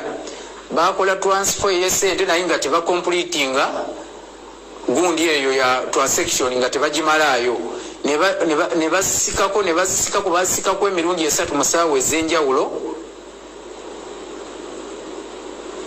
Kakati deni ku ssaawa 9 ndowooza we basobola okwanishetinga sente ezo ne bakola ki? Ne bazitwala. Message bwe ziraga ku evidence ze tulina. Era naziri message eziraga nti bagezaako okuzisikako enaku z'omwezi 2 nazo message tuzirina. Bazi printinga ne bazibawa kakati mukyala wange bwe yagezaako okubabuuza sisitimu zammwe tezikola omuntu n'azanyira ku akawunti y'omuntu nga temusobola kugibulookinga naye nga bamubuzaabuza ne bamugamba kati ffe tetulina kyakukola sisitimu eraga nti esimu yo gwo wagigaba biki n'abagamba esimu yange sigigabangako ne bamugamba mbwe ate enaku z'omwezi nga 2 abakasitoma baffe bonna mu ggwanga twabasindikira meseji ne tubasindikira meseji nga tubagamba mbu mwapugradinge application zammwe muve ku easy banking mugende ku Equity mobile banking. Mukyala wange n'abagamba okufiiranga wano sirina wadde message ejjangako mu simu yange kubanga bagamba nti message bazisindikira bakasoma okuva enaku z'omwezi 26 omwaka oguwedde mu December nga bagamba nti tusimanyi tu upgrade nze simanyi tukyusiza application embozibozi eri awo bwetyo ya banka. Mukyala wange n'agamba esimu yange yino sigideletinga nga muwadde ka message niyo mbanga na deletinga message system za telecom companies zijja kulaga nti eno message na deleting olunaku bwe ruti mugende mu banka yembanga muina message gye mwampeereza gye mwekwasa mugende mu banka mukoleki mugende mu telecom companies mukebere mulabe nti oba mulina message gye mwansindikira nengisoma nenjideletingamu sente njazibalekera ne bagamba nti ate ogwo si mulimo gwaffe kugenda mu telecom companies. Mukyala wange n'ababuuza telecom companies zemukolagana nazo mu business kati mwagala nze kiraya nti nabateresa sente ngenda ate mu telecom companies nchekinge. Nagamba kati ffe ogwaffe tumumaze ogwo mulimo gwolina okugenda. Mukyala wange n'akola ki ne bavaayo mu banka we batyo nga banyogoze nga baba reasons out kakati bwe bavaayo ne bagenda ne babuulira looya n'abagamba nti kale tewali buzibu kamba wandiikira ebbaluwa mbawe legal notice ey'okulivansinga sente ezo ey'okukomyawo sente mu nnaku 7. Ennaku 7 looya yabawandiikira ebbaluwa ne tumuwa emitwalo 10 n'awandiika ebbaluwa bwe yawandiika ebbaluwa n'agibatwalira bwagibatwalira ne bamuyita mu meeting gye bamuyita teyalimu mukyala wange. Ebyaliwo mu meeting looya byasobola otugambako yatugamba nti bengeginze mu meeting ne bakkiriza ensobi eyakolebwawo ne bamusuubiza nti bagenda mukubira essimu after 2 days. Katugenda mu week 2 lawyer waffe tebamukubiranga ssimu. Bwengezizaako contactinga lawyer ngambye tebana bamukubira ssimu. Kakati nsaba abantu abaliyo bonabona mu nyambeko evidence yona weeri sente zaffe tuzeetaaga kubanga sente zaali za school fees.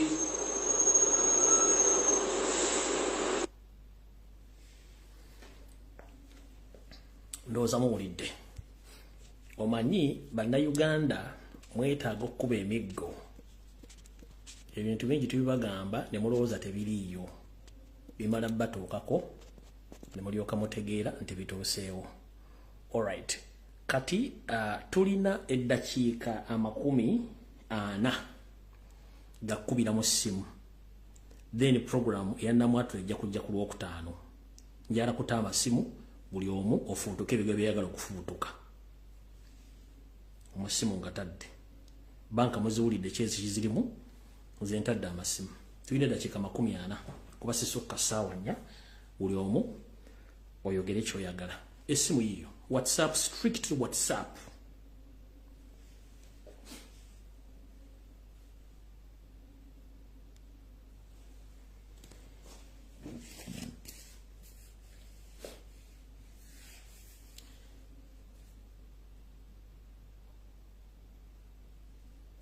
Hello?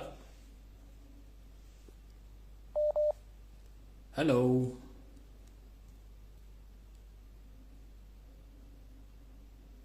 Hello? Hello, Kale sebo nawe je baliko sebo. Nze nsooka eddoboozi lyonga liri wansi nnyo. Yakusindikira ku kyasinga okunnuma ku bodaboda abasajja abo benakusilaga nyesiga n'omulala okero abakwatanga pikipiki z'abaana ekira n'ekira nga bayoola pikipiki abaana babakwatira pikipiki kyokka pikipiki z'abaana ezisinga obungi ziri mu looni bodaboda naye nga bakikozesa kubba baana ssente era nakati Hello. Sebo. Alo bulamu sebo. Ndi bulungi sebo lyota sebo. Yeni mpola webale kuweereza. Kale sebo nawe bale kubeera ko n'eddoboozi liri wansi kansoke nzijjeko mbaddire.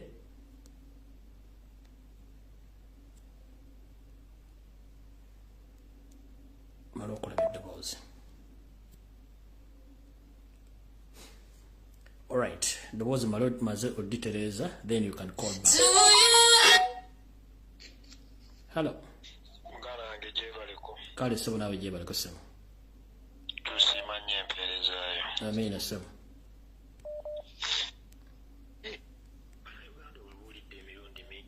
Simanyi nakumanya. Weetaaga kuba bubazi ku mitwe. Weetaaga kuba bubazi ku mitwe nga mbizi basooke bategeere by'obagamba. Sebo. Wayogera dda n'obagamba muve ku banka z'e Uganda. Wayogera dda. Naye simanyi muna Uganda ddi lwalitegeera.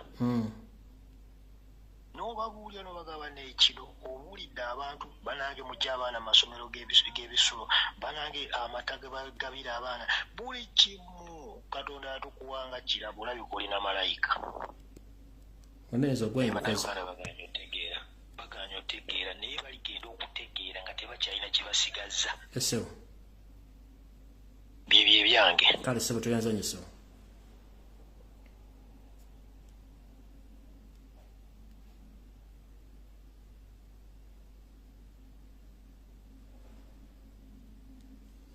Hello. Hello teacher, webale tuweereza mukama waffe. Kale nnyabo nawe webale kubeerako. Kale. Kaakati nze mbadde nteesa bwenti. Nzijukira mu mwaka gumu n'ekitundu vidiyo eyo njijjukira oba wagikola mirundi ebiri. Olabula bannayuganda n'obagamba mujje akasente kammwe mu bbanka. Sente zammwe mu bbanka mujje sente zammwe muziteeke mugule ebibanja mugere mu kyalo mulime.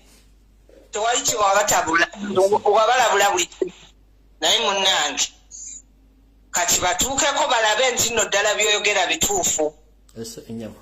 Kati n'ekirala kitalo nnyo ekyalo Ewaffe naye nze nsuubira bannayuganda abayisaamu abantu amaaso balekeraawo kubanga ffe abantu abakugoberedde tulabye ebintu bingi ebihappeninga naye ate nga ffe tuli mu nsi ezeeno wabweru wala naye tulabye ebintu ebihappeninga mu Uganda nga bisesa n'okusesa buli omu akuyisaamu amaaso basindisa abantu bakuvumye bakoze eki naye katubasabire kubanga byonna byoyogeddeko bihappeninze naye ekitalo nnyo ekyalooya webale tuweereza timbadde njagala kuyisaawo kagundi ako ka message wabagamba mwaka gumu n'ekitundu baddeyo mu vidiyo zo kale sebo webale tuweereza bye bye.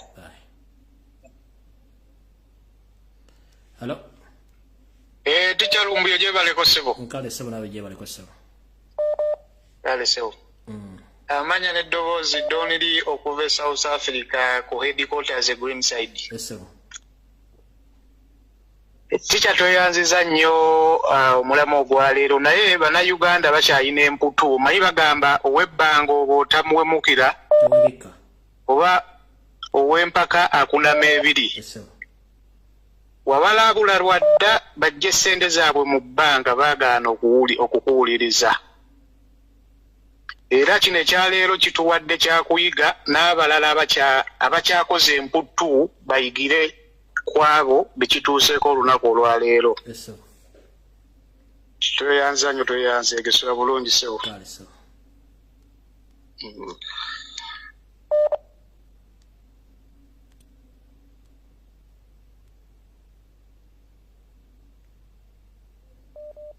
Hello. Hello, teacher. Wanji. Yabaleko teacher. Kale nyabo nawe je baleko. Kale katenze banzi bako mu PFCU bank. Naye yali 2020. Ali Saudi. Nempereza sente kuba naleka nziguddewo account manya gange nga buli kimu ekigikwatako kiri mu manya gange. Naye buli kimu nakirekera sister wange nemugamba in case of anything ojja kujjangayo sente. Naye nasindika sente nagenda okujjayo kuba nasooka nengezaamu nengaakandaba oba bananziba oba biri birungi oba biri bitya kati bwe nateekako sente nemugamba agenda akole withdraw. Lwakuba nasooka neteekako sente ntono nateekako akadde kamu n'emitwalo 2. Bwe yagenda okuzijjayo n'atuuka ku ATM n'ateekamu ATM bwe yagiteekamu teyadda.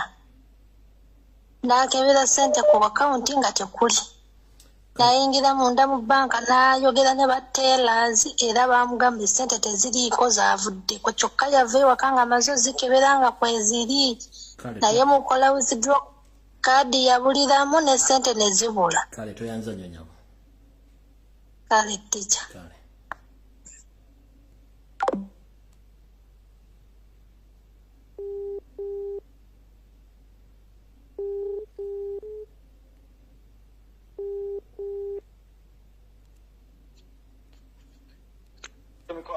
Wanji so. Nkulamusizza n'abawuliriza. Nkale so. Amanya kojja omugezi. Eso. Okusooka nkwebaza omanye abantu abasinga tebamanyi linnya lya chemical ali gye lyava. Webala ebintu byonna byonna byoyogera kati bwe bitandika okuhappeninga. Ng'abantu bagamba nti essa singa namanya. Eso. Kakati sebo nze nyina omukyala wano abantu 2-3 bava Bungereza wano. Bagenda e Uganda nga bakozesa ATM card zino debit card. Omanyi ATM ze Uganda naddala abantu mu abava mu diaspora muyina okwegendereza. Buli lwe mutwala debit card zammwe ne mugenda e Uganda ne mukola withdraw ku ATM. Bali baziprintinga bazire details zammwe zisigalako ku zi slip ezisigalayo. Omanyi kye bakola? Nga kadi bazikuroninga. Okitegeera? Kadi nga bagikuroninga nga bagiswipinga bagiwa bana abayaaye bagitwala ku eyo Sheraton simanya waweyo waggulu eyo wali bugundi obwo bugundi buno bwaki buno buuma. Nga gwe sente zo bazikoze ekibazijja kompola abantu bakajja wano nga 3 nga bakomplaininga.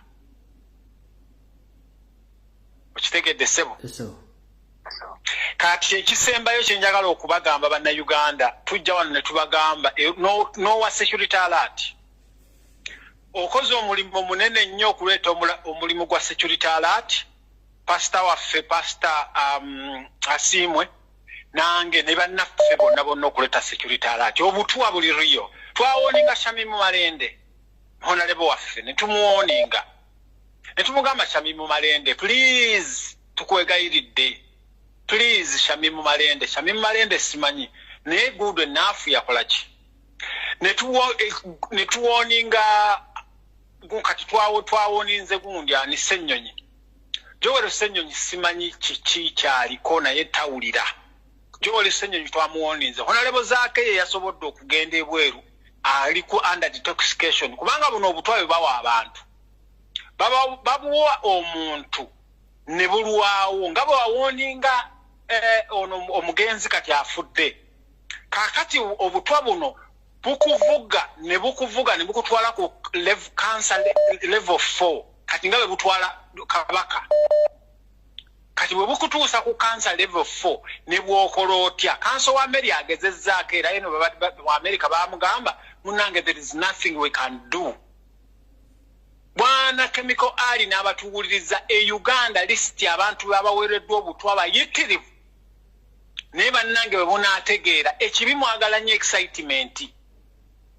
Mwagala nnyo okulya, mwagala nnyo okunywa, mwagala nnyo bannange mwegendereze mwebereremu. ate muwulirize nnyo social media. Social media eno temulowooza nti Chemical Ali balina kye bamusasula. Temulowooza nti Pastor Sibo balina kye bamusasula. Temulowooza nti Pato Uganda balina kye bamusasula. Bakojja omugezi balina kye bamusasula. Neffe tuyamba mmwe. Chemical Ali wano omusajja yagenda mu mbuzi ekogga. Baani abamulwanirira? Twali ebweru nga tulwanirira Chemical Ali. Apa ntiro omusajja lwakomawo naye lwalaba batatu lyazaamanyiza era akyatuweereza. So mbadde mbasaba mwenna abawulira kolo yange eno mutwale ebintu bye tubagamba nti biri serious. Sebo neyanziza Chemical Ali. Kale sawa. Okwongereza ku nsonga y'omukulu oyo ndi ku social media kuno nsasula bannayuganda ebbanja limwampola. Nze ng'omuntu mmaze emyaka ena sikola. Naye ndi ku social media kuno kubanga nnwanirira mmwe abannwanirira. Nandibadde okuva mu kkomera nga kankiveemu nagamba nedda. Ebbanja abantu bampola nirode basasula. Yensonga lwaki ndi ku social media. Abanvumye banvumye neyanziza mu balinyomo balire ddala. Naye ng'engeri gy'emmaagi w'abantu b'oku nsi kuno bannayuganda. Yensonga lwaki kwende. Abambika mujja kumbika. Abanvuma mujja kunvuma. Naye nga nsasula bbanja lya bannayuganda lye bampola. Kati gwali eyo ng'ologootana. Olwana Lumbuye. Tulwana nze. Olwana bannayuganda abampola ebbanja. Era njadde basasula mpaka. Kubanga kyekyambeeza ku nsi kuno. Hello. Hello, comrade in the struggle. Chemical Ali. Yes, sir. Director of studies. Oliyote mukulu. Nkutumide jeni muganda wange. Nkutumide ko nnyo. Nange bwende. Ayenze ndikiriza ndogere mu Lusoga. Yes, sir. So abawuliza ffe tuyida kubeera twogere Chemical Ali ayiye ebintu bingi byawoniza bannayuganda emabawuliza. Aye bwe twakoba nti message ya Chemical Ali eya muganda waffe ASP asimwe n'abandi bakojja omugezi abantu bana abaweereza abafaayo ku bannayuganda ng'otera ebya politics wabiza bambali. Aye Chemical Ali yazza Chemical Ali oyikiriza nti omukulembeze woni ni Kyagulanyi Sentamu Robert ezezina gwendikirizamu. Aye owoniza abantu bangi naba NRM beena abo kana ono musaada Paul Cage the Lion of Mogadishu wamuwoninga nibagino bona abali mu magye aga Uganda wabawoninga omukulembeze w'eddiini ono Jonan Lwanga wabawoninga abakizito Lwanga wabawoninga wawoninga kubijambia basigiye bali mu ikomera eza kyotakoze. Aye bannayuganda tubakoba nti mpasinge message eno mulisharinge mu Twitter, ku TikTok, mu WhatsApp groups. Mwena mwekolemu omulimo. Kiri kye mukola babawoninga ku bya bank. Abakule abasubuzi muve mu Kampala. Abawoninga ku bya bank. Aya abannayuganda batu na kiteteega kukijja mu maiso. Kantwala omukisa guno okuteesa kwirobozi erya Chemical Ali okusooka okwebaza. Kitwebaza Katonda nti akakukumye ng'oli omulamu era nze nikwogera bino ebintu ng'ezansaswire era erobozi lyange ng'omunnayuganda era ndikiriza mu Kyagulanyi Robert Sentamu nti ni president omulondi wa Uganda era ndikiriza mu mazima na bwenkanya. Bwe wano enfulira omukisa ku platform eno okusindika obubaka bwange ku bannayuganda mwena ng'afundikira tutidukira abaganda bayiffe abali kufira abali mu makomera twabande abantu bali tufaako nga honorable wa Mary nebyo byenje okufundikira webale webalirala. Hello. Webale pan. Kale nyabo. Webale mutuweereza. Kale nyabo. Kati bannange ntikya ngamba bannayuganda mwenna era nga mbalabula mulekerawo okuzalawa security alert ze batuwa. Bannange mukirekerawo muzitwale ng'ekikulu kuba abantu bano bateekamu obudde bwabwe okutulabula ate nga batulabula ne babitugambe era ne tubirabako nti basaba ba mikwano mwenna gye muli bannayuganda.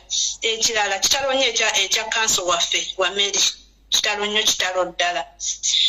Bannange ne mwami waiswa mufumbira bakulabudde emirundi mingi bannange genda weekebeze ffe tuli beeraliikirivu tukooyo kaaba bane bwe bakulabula twala obuvunaanyizibwa ogende weekebeze nga bwe babagambye wayiswa mufumbira bannange tukyabeetaaga tubegayiridde ekirala Mayiga bw'oba osuubira nti gwe ogenda kukozesa pulezidenti waffe oba principal waffe ng'ogenda kumukozesa ebyo weerimbye kubanga Kyagulanyi mwana waffe wa Muntumbwe olabika olina kye weerabira Kyagulanyi mwana waffe wa Muntumbwe saawa yonna oyo Kyagulanyi alina okutuula mu ntebe ate kasajjamu tujja kubazza ewammwe ekyo kyo mukirinde ngambagga gw'osuubira nti ogwo ogusiraani gwo gwogenda okuleeta mu kugenda kutufuga muhoozi tagenda kutufuga ekyo kimanye saawa yonna mujja kudda ewammwe tikya weebale kutuweereza n'abalala kabateeseeko.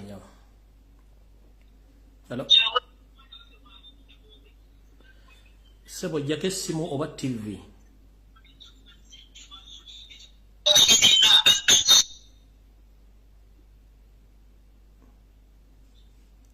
Hello. Come on, kulamusiza. Nange bwite Sebo. Ulamu bugamba ki? Ulamu bulungi mpozi ogwo Sebo. Nebalekere emirimu ebale kuweereza ggwanga. Kale Sebo nawe bale kubeera kuyita mu bwangu Sebo tugende. Kakati tikya ekirala kyendi ku bannayuganda naddala information oba ntono mu bantu nabeddwa okutegeera abantu nga tebawulira kiki bannayuganda bagenda kutegeera batya jjajja tolwana nga bannayuganda omuntu awulidde n'ategeera oyo ajja kuwona abatawulidde bagenda kufanga biku nkiddamu tukulimba bentegeezezza ne bawona bawonye abasigadde bajja kufanga biku bwe weewuunya omuntu omuli mu struggle ng'agamba nti security alert zetuwanfu nga ye tawangayo wadde security alert wadde enkoko egenda okubiika naye gaganda mu struggle nga benjogerako nnyabo bannayuganda nzisiyamba na bannayuganda muganda wange fundikira tugende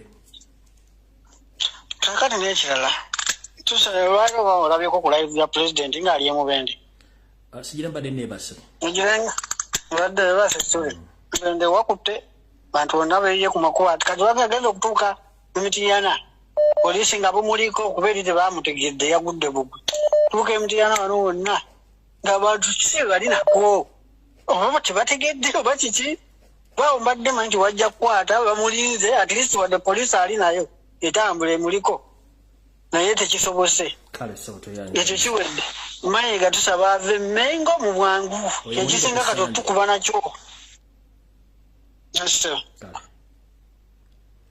Hello. Yes, Sebo teacher. Jebale Sebo. Kale mukama wange nawe jebale ko Sebo. Kale Sebo yitambwango tugende Sebo. Sebo nsoko okwebaza emirimu gy'okolera eggwanga. Webale nnyo webalire ddala. Bannayuganda tuyina obuzibu. Ebintu ng'ebyo ogenza byogerako ebbanga lyonna naye nga buli omu alowooza weeyogeza bweyogeza. Naye ekyo kituufu. Tuyina obuzibu obw'amaanyi naye nga bannayuganda basaana kubeera nga tubajjukizanga buli kaseera mukama wange. Sebo oyina akantu ke wayogerako ka surgical operations ne chupa za bia badde nkusabanga obeere nga afazali oba mu wiiki ofunayo olunaku lumu otujjukizeemu kubanga bangi bandiyagadde okumanya nga amawulire ago oba tekiniiki ezo naye nga bangi bambi tebaafuna mukisa ogwo. Kale Sebo tujja kiddamu. Kaakati ekirala Sebo mukama wange kiri kyakatwa. Kitalo nnyo ekya mukama waffe muganda waffe kitalo nnyo ddala. Naye nga katwa katambulira ddala mu mbeera naawe gy'otosobola kukkiriza. Ntino nti n'abo bennyini abefuula abamu ku baffe. Soko mpulize nagagamba kanso ne muwoninga omuntu omu najja n'agamba mbuwa Lumbuye alimba alete evidence nti bamuwadde obutwa kyokka nga ali mu struggle kati omusajja afudde bonna bakutisa amataba. Ninga ate okirabye mukama wange era naliko ku programu eyo okiwulira nze kamwe koogera nze nkugamba nti programu zo zonna mbadde nga nziwuliriza ebintu ebyo byonna obyogedde nakati esawa za leero wakyaliwo abayiika eminyira kati esawa za leero bagamba nti olimba osimanya balina ebigambo gamba ebivuma ntulawaalo mu posti n'obuuza nti kaakati oyo baba nange ki obwongo bulimu ki byagala okukozesa ekigambo ekinene naye oluusi neweewa ekitiibwa n'okireka olidde mukama wange kakati mu mbeera eyo yonna eyakatwa waliwo n'abantu betuteeka okuteekako okwegamba essira weewaawo beefuula nti bannaffe bali mu struggle naye abantu abo nga bagenda basemberera emitwe emikulu waliwo abeekubya ebifaananyi babitadde ne mayumba gaabwe balaga nti first lady amuyina yamutungako ebintu ebyo waliwo embeera eyo gye tusaana okwekendeeramu ne luba nga tetugikkiriza kubaawo banga mu mbeera eyo yesebo kama wange neyaza nnyo hello uganda ndiwa wangi nyabo balamusiza bannayuganda balamusiza bannange Lumbuye tukwebaza emirimu gyonna gy'okola okusookera ddala nsooka okugamba nti ekitalo ekya kanso wa meeri banna ekitalo nnyo naye oyogedde ebintu bingi nnyo era otulabudde lwakubabulabula bambi oba obwongo bwatuba tutya situmanyi kati olaba ekyo kyogambye nti nno owino bagenda gyokya babiyite ebyo nga wobalabaawo basindika mesage ezivuma ezikola ki naye kasita omulimu kya mpuuga ne Charles Peter Mayiga lwe mwayita pulezidenti wange mwamutabulira akacyayi niye bw'abaako ekimutuuseeko kyonna teri mulala mpuuga ne Mayiga n'ekivumbi era pulezidenti nkusaba bagende bakkebere bannange twajjira omusota gwa mpuuga oba omunaku aliwo na mpuuga nze mpuuga lwe ndimuwona ngenda kufumba kikere ng'enva mweraba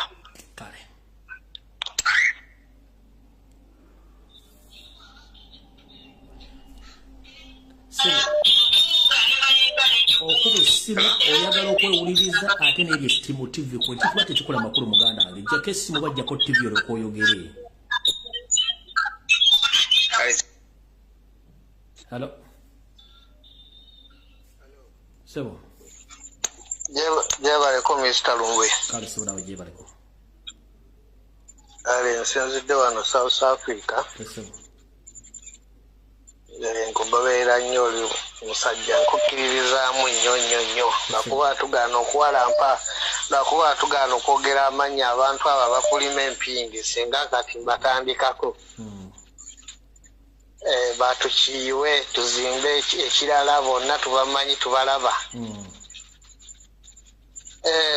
ekirala mwami Kasumba oyo ab'ekalungu mutuyambeko nze zaalibwa olukaya mundako awo abantu abo ab'ekalungu omusajja ayise wayalikomye omusajja ab'ekalungu mutuyambeko omusajja oyo kale sebo toyanzanye sebo kale sebo Hello. Hello. Hello. Wangi. Jebale kosebo. Nkali nyabo nawe jebale. Soko kusasira koliji munaffe yatuvudde ku maaso mukama amuwumuze mirembe. Amina. Oyina eddakiika 2 zokka ku obudde butuweddeko. Njagala kwogerako kuba DP block.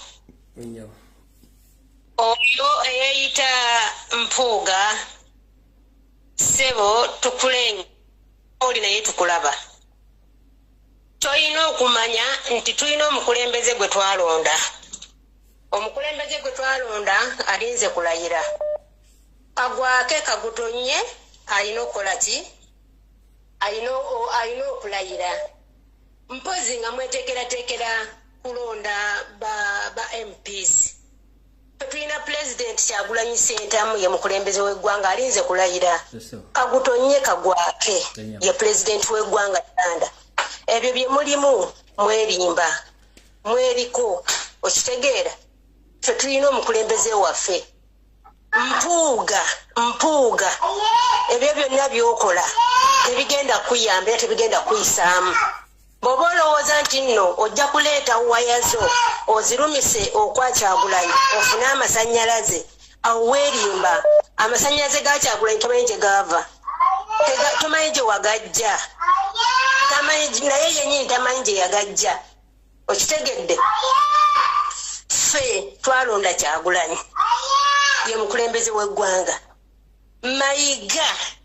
mayiga negye emizannyo gyammwe gye muzannya n'empuuga tubalengera tuli mu kamooli naye tubalaba mulekerawo tuzanyira ku bwongo bamemba ba palamenti muli mu palamenti mutudde kubanga mmwe mwatuuka bannayuganda bali mu makomera bafa bayimirirawo ku lwammwe ne babalonda naye mubasuuliridde bannayuganda mbakunga omuntu yenna tayimiriddewo ku lwammwe okubalwanirira nammwe temuddamu okumulabya kalulu kubanga kino ekiseera kye balina okuyimirira nammwe abali mu makomera naye tebasobodde kuyimirira nammwe babaleseeyo njagala mbabuuze mmwe bamemba ba palamenti abali mu palamenti singa ogenda n'okubalaale nga tewaliwo bakubugiriza osobola okubeerawo nga tewaliwo bantu naye mmwe mulaba nga mwatuuka naye tewaaka kyetukola sebo gyebaleko sebo kale sebo nawe gyebaleko olina eddakiika 2 zokka mbadde ŋŋamba abantu bonna bava mu diaspora nga badde Uganda babe mwegendereza nnyo abasajja tageti yaabwe bagitadde ku bantu abali mu diaspora era buli muntu ali diaspora bwodde Kampala funa akafo weekwekawo otuule okole emirimu gyo bano abasajja bamalirira dda Museveni si yafuga eggwanga muwozi yafuga kyova olaba lino lyonna ettemu ayagala kakasa muzeeyi we nti bo batemu balungi era bwe bategendereza ennyo omwana alina amaanyi mangi tulina okwegatta ffenna bannayuganda ne tulumba nga lumu ffenna ne twegatta ne tulumba ne tugoba abakongo baganye omulaba omukongo aganye owulidde mukulu wange abakongo baganye abakongo beewaddeyo abakongo balwana naye mwe we muteerwana ajja kubamalawo abasiraamu bonna yabaawulawo n'omusajja atudde mu ntebe y'abasiraamu timusiraamu kyovola ebintu byonna ababitunze babimalawo ate kati gavumenti eri bubi teyina ssente buli kye bakwatako bakirya buli ebyo bye byange mukulu wange kale tuyanzanye sebo halo kale sebo nawe bali kubeera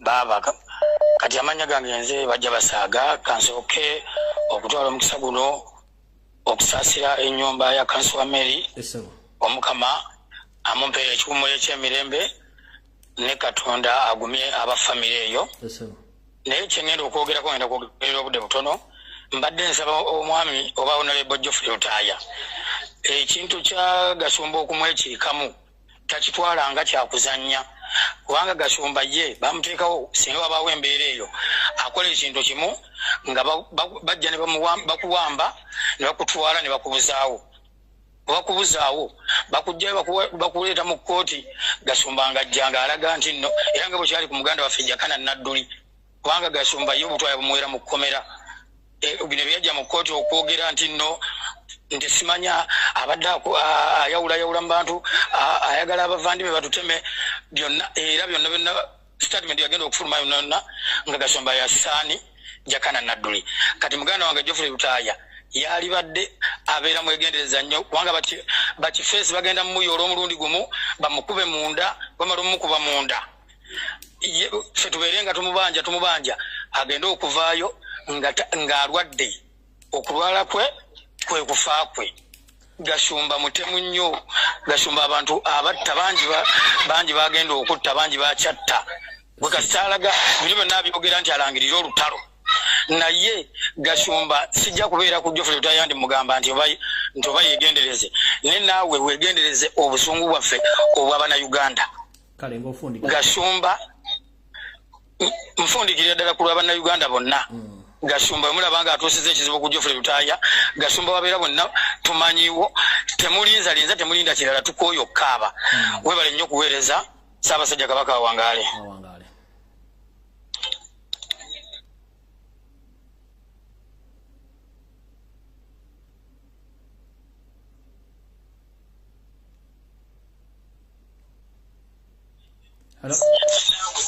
Kulamusiza tisha. Balamusiza ne bannansi bannange bannayuganda bannange bitalo nnyo ya mukadde waffe kanso wa Mary omukama agumye family ye naye omukama amuwe kumule ky'emirembe. Nze kuyange nja kusaba bannayuganda nja kusaba bannansi ffenna banne tusabire nnyo His Excellency Kyagulanyi Ssentamu Robert President w'ensi yaffe Uganda gwe twalonda. Bano abantu abamuli ku lusegere bwe twalusuubira nti bagenda mu kwasaganyizaako tutambuze ekintu kya struggle tujjako tutwalaganyisa Lukamayo Ssebajja okwotwa omunyalanda omutuusi Kiwere Museveni. Bantu babi nnyo nnyo. Ekintu ekyakoleddwa omukulu oyo Mpuuga nze nkyebuuza nti omuntu ddala Mpuuga munnayuganda bannange essaawa eno ebintu ebigenda balasi bye batukolako waliwo ekintu omuntu kyakola ne weebuuza nti ddala n'omuntu oyo omukuffe oba banne tusabire His Excellency Kyagulanyi Ssentamu Robert tumusabire tumuteeke nnyo. Njagala okwebaza abantu b'e Mubende abalaze omukwano President waffe wabadde akyalidde kuwemu ku family ye mulwanyi munnaffe abatemu bano abatujju abakulembeze Lukamayo omunyalanda omutuusi Kiwere Museveni obadde olirayo obulamu bwe naye bannayuganda tugume tuweeyo obulamu bwaffe tulumbe street tusaleko enguudo za Uganda nga tuyimba ekintu kimu nse Lukamayo Ssebajja okwota omunyalanda omutuusi Museveni ne family ye bakomererwe bano abantu kale munnange.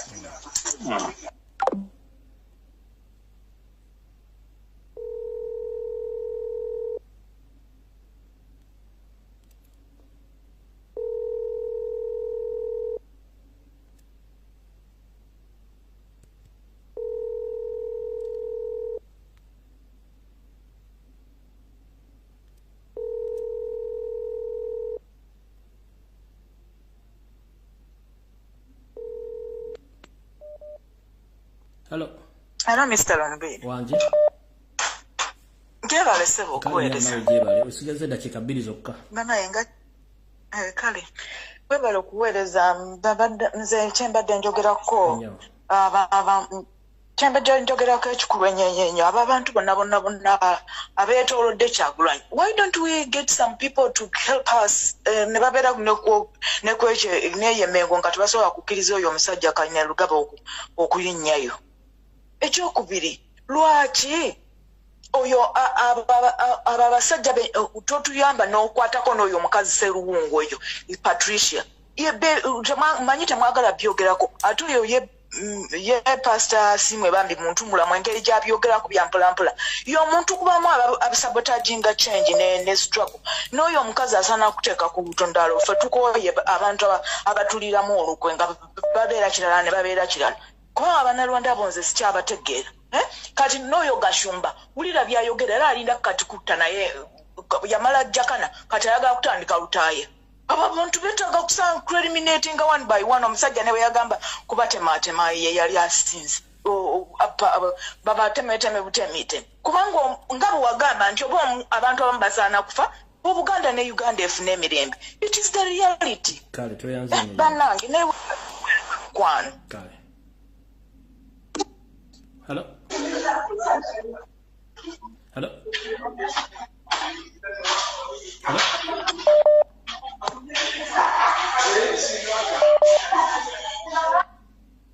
Hello.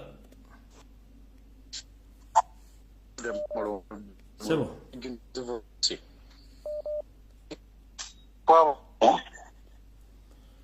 Bannange. Njagadde ngumya wano amasimu. Eddakiika zino 5 zisigadde njala kukola public statement bulungi nnyo. Njala kundetegereze bulungi nnyo mu video lwengena kuzo mwezi 8 omwezi ogwokubiri mwaka 2023. Njala kukola kye tuyita public statement. Najja mu struggle eno nga sina wenkoza application. Najja nga Munnayuganda nga nkulembeddwamu Robert Kyagulanyi Ssentamu nga president wange omulonde. Nkoze emyaka enagigina mugwako 5 paka ole nafuna enjege yangwako ne munwanirira era bwe navaayo nagaana okusirika ku lw'abantu mmwe bennwanirira. naye abantu tulina abantu bali mu struggle bonga balina bye bakimamu n'okuba nti balina bye babikkiriza. Nze jjajja wange ne taata wange ne mama wange bankuza nga nina okwogera amazima. Yensonga lwaki Yoseri agezezzaako okunsiga buli nzira esoboka naye eremye n'okunoonyaako buli kakyamuko nawe kali kalemye. Butyo ebintu embaga byonna byonna bituuseewo ebitundu 99 ku buli 100. Njogedde ebigambo bingi nnyo naye ku lwa bannayuganda bessaagala bafiire bulwamu bwabwe nga tulina enkwezenge mu NOP. Njagala buli muntu ali kuno oyina Facebook account mbadde mbasaba n'obuvunaanyizibwa chemical area addeyo mu people power nga bwe yatandika nga NOP tennajja. Buli omu njagala owandiike ku Facebook account yo nga either onzikiriza oba oŋŋaana. Opinion polls zambwe nazira nga zinzikiriza okudda mu people power nve mu NOP. Nina kyenjagala okukola n'okutaasa obulamu bw'abantu abasinga obungi ng'obudde bukyali. Sigenda kufa ku criticism nga ntaasa bannayuganda kubanga mu people power buli muntu aleeta mutwe gwe tobeerako limiti nti ono sigenda mwogerako. Mbasaba mmwe bali kuno buli omu ku Facebook account yo njagala kudda mu people power NOP nsooke ngiteeke ebbali kubanga mulimu ebitatambula bulungi. President ajja kuvaayo kubyogera nenze nina authority ne mandate esobola okubyogera nga sina gwentiriridde. Kabere bloga yenna anajja nga yemasaga ng'eggongole siba akabugo nja kumwambala okusevinga bannayuganda. Little I didn't know that when navaayo kuwa security alert okwetoola ensi yonna na saving abantu bangi nnyo. Abeesulayo gwa Nagamba baasulamu Akaba. Brave nempa security alert omuntu naawona sinze mbamponyeza ekifaananyi kya Katonda. Buli tufiira omujaaso w'amaanyi kati nga Kanso Anthony Wameli okufaako nga namulabula abantu ne badispising information kinnuma. Nzukusenga ndaba ekifaananyi omusajja afudde nenga namugambirawo after 2 days nga maze omuwapozi muga Kanso bakuwadde obutwa. But enkwezenge eziri mu NOP ne ziva ne zitandika okwasamirira ng'obugego bukalu bwe batedde ku mudaala nga bunyoka kenswera kubanga balina ebakolera tebaagala nkyukakyuka. Kino njagala kibasaba buli omu anzikirize nzire mu people power nsooke nteeke NOP site. Nina okusavinga Robert Kyagulanyi Ssentamu ng'omuntu, nina okusavinga obulamu bwa bannayuganda n'abalala nga ndi mu lobadaba style nga siina limiti kuba akamanyiro kasusse.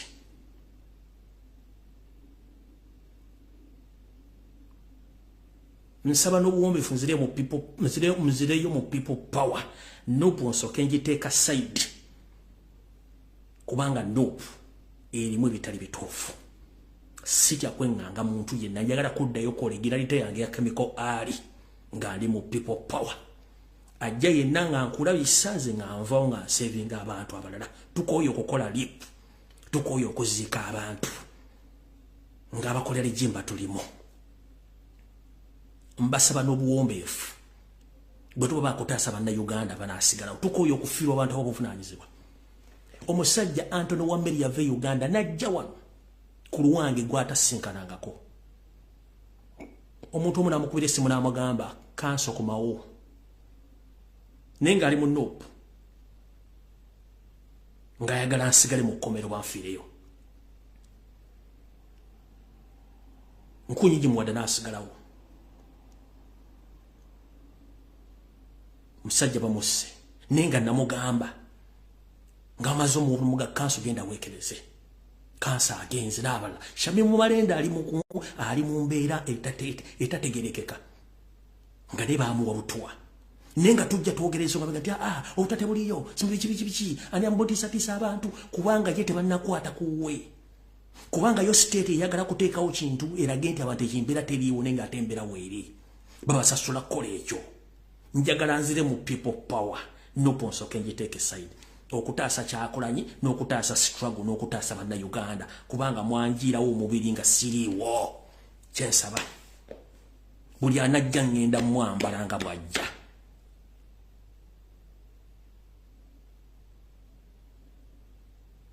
Kyensaba njala kudda mu people power NOP nsooke ngiteeke side nga nzija nga freelancer nga nsabula embwa zange n'embuzi n'enkoko n'ebiteega n'eŋŋenda sirina gwe nvunaanyizibwako simanyi ono yaani simanyi ono MP simanyi no Kasasiro jjajja bikola simanyi ani nvunaanyizibwa protecting bannayuganda na president gwe nalonera egwengoberera abasigadde si bamuvunaanyizibwa akokujjako bannayuganda nvunaanyizibwa ku bannayuganda ne president wange so si bannabyabufuzi ne ba so-called hopeless idiotic bloggers no tetugenda kulowooza ku same level ne same page kubanga tutegedde amu ina kimuyisaawo okugaana abafuna information kyensaba njagala nsooke nzire mu people power eri n'ebiriyo tetujja bisobola kubanga bakolera mu bangi buli omu njagala ogende ku Facebook account ogambe twetaaga comical area adde mu people power nupu esookedde sayidi tusooke twetwale osalo tunasobola okusevinga abantu nekisiso okufiirwa abantu babuvunaanyizibwa okufiirwa Anthony Waberi ogumu ekyo otufiiriddwa eddibu ddene nnyo looya ateewulira atambula kizibu nnyo okusanga looya n'omugamba ekyo tunakiwulira nga takulabanga nako nga looya teewulira oyo agenze tugenda kuzzaawaani Shamim Malenda badde alwanya abantu bonna essaazi na ali ku kitanda balooya basinga bonna batunudde bwe bati abantu bali mu kumabba mu Kampala teri aboogerera abantu bali mu kuttibwa teri aboogerera munupu mulimu enkwezi zaagala okutta abantu n'okusuula ekibiina teryakyo kuba buli omu asirise kubanga alibo bakolera okuba obusimbi bagibo bono ne struggle simi bagita njagala kuddeyo mu people power nga ndi freelancer nga nkuba buli kiramu to protect Kyagulanyi to protect Ugandans mpaka nga Museveni avuddeko kubanga kirabika tubeere no mu nuupu eri abeefudde ndi bannannyini nuupu ate nga baagala gisaanya ate bagikolemu ebintu ebirala kati tujja kuddeeyo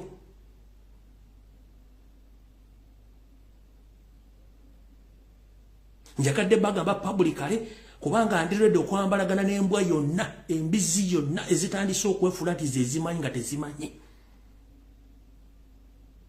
ekyo kyo nkibagambiddewo kubanga tetujja kukkiriziganya bannabyabufuzi basasula abantu okujja okubuzaabuza abantu nga mazima bagamanyi kyenjo bagamba ekyo kyo kibasabye mbutere buli omugenda ku Facebook account yo onzikirize kubanze nkolera abantu sikulya mu nnabyabufuzi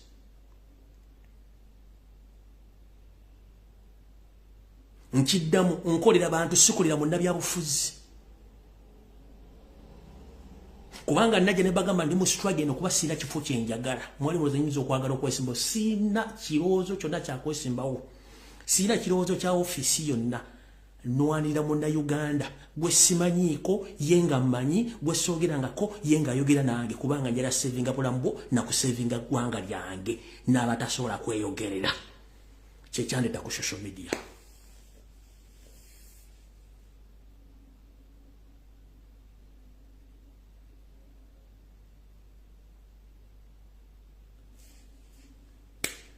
tusinkane ku Lwokutaano mu program Open Roof sijja kwogera kigambo na kimu constructively essimu essaawa bbiri video njigadde mukama wa 13 ampeera tusinkane ku Lwokutaano mutambuze video eno mugende ku YouTube channel yange oteekamu erinnya Lumbuye Fred ojja gisanga channel zonna zimusangako ebibuuzibuuzi nga bataddeko agafaananyi bageditinze oyo siyenze njalo bebaza mwena bansabidde okusuuka omukisa omuyaga guno gwabaddewo mukama akyambise kaka akasubi mwebali nnyo bwebalire ddala buli eyambise bwebali nnyo balire ddala kubanga gwe simawulire mukama bankuumire atakumira mpeera mweraba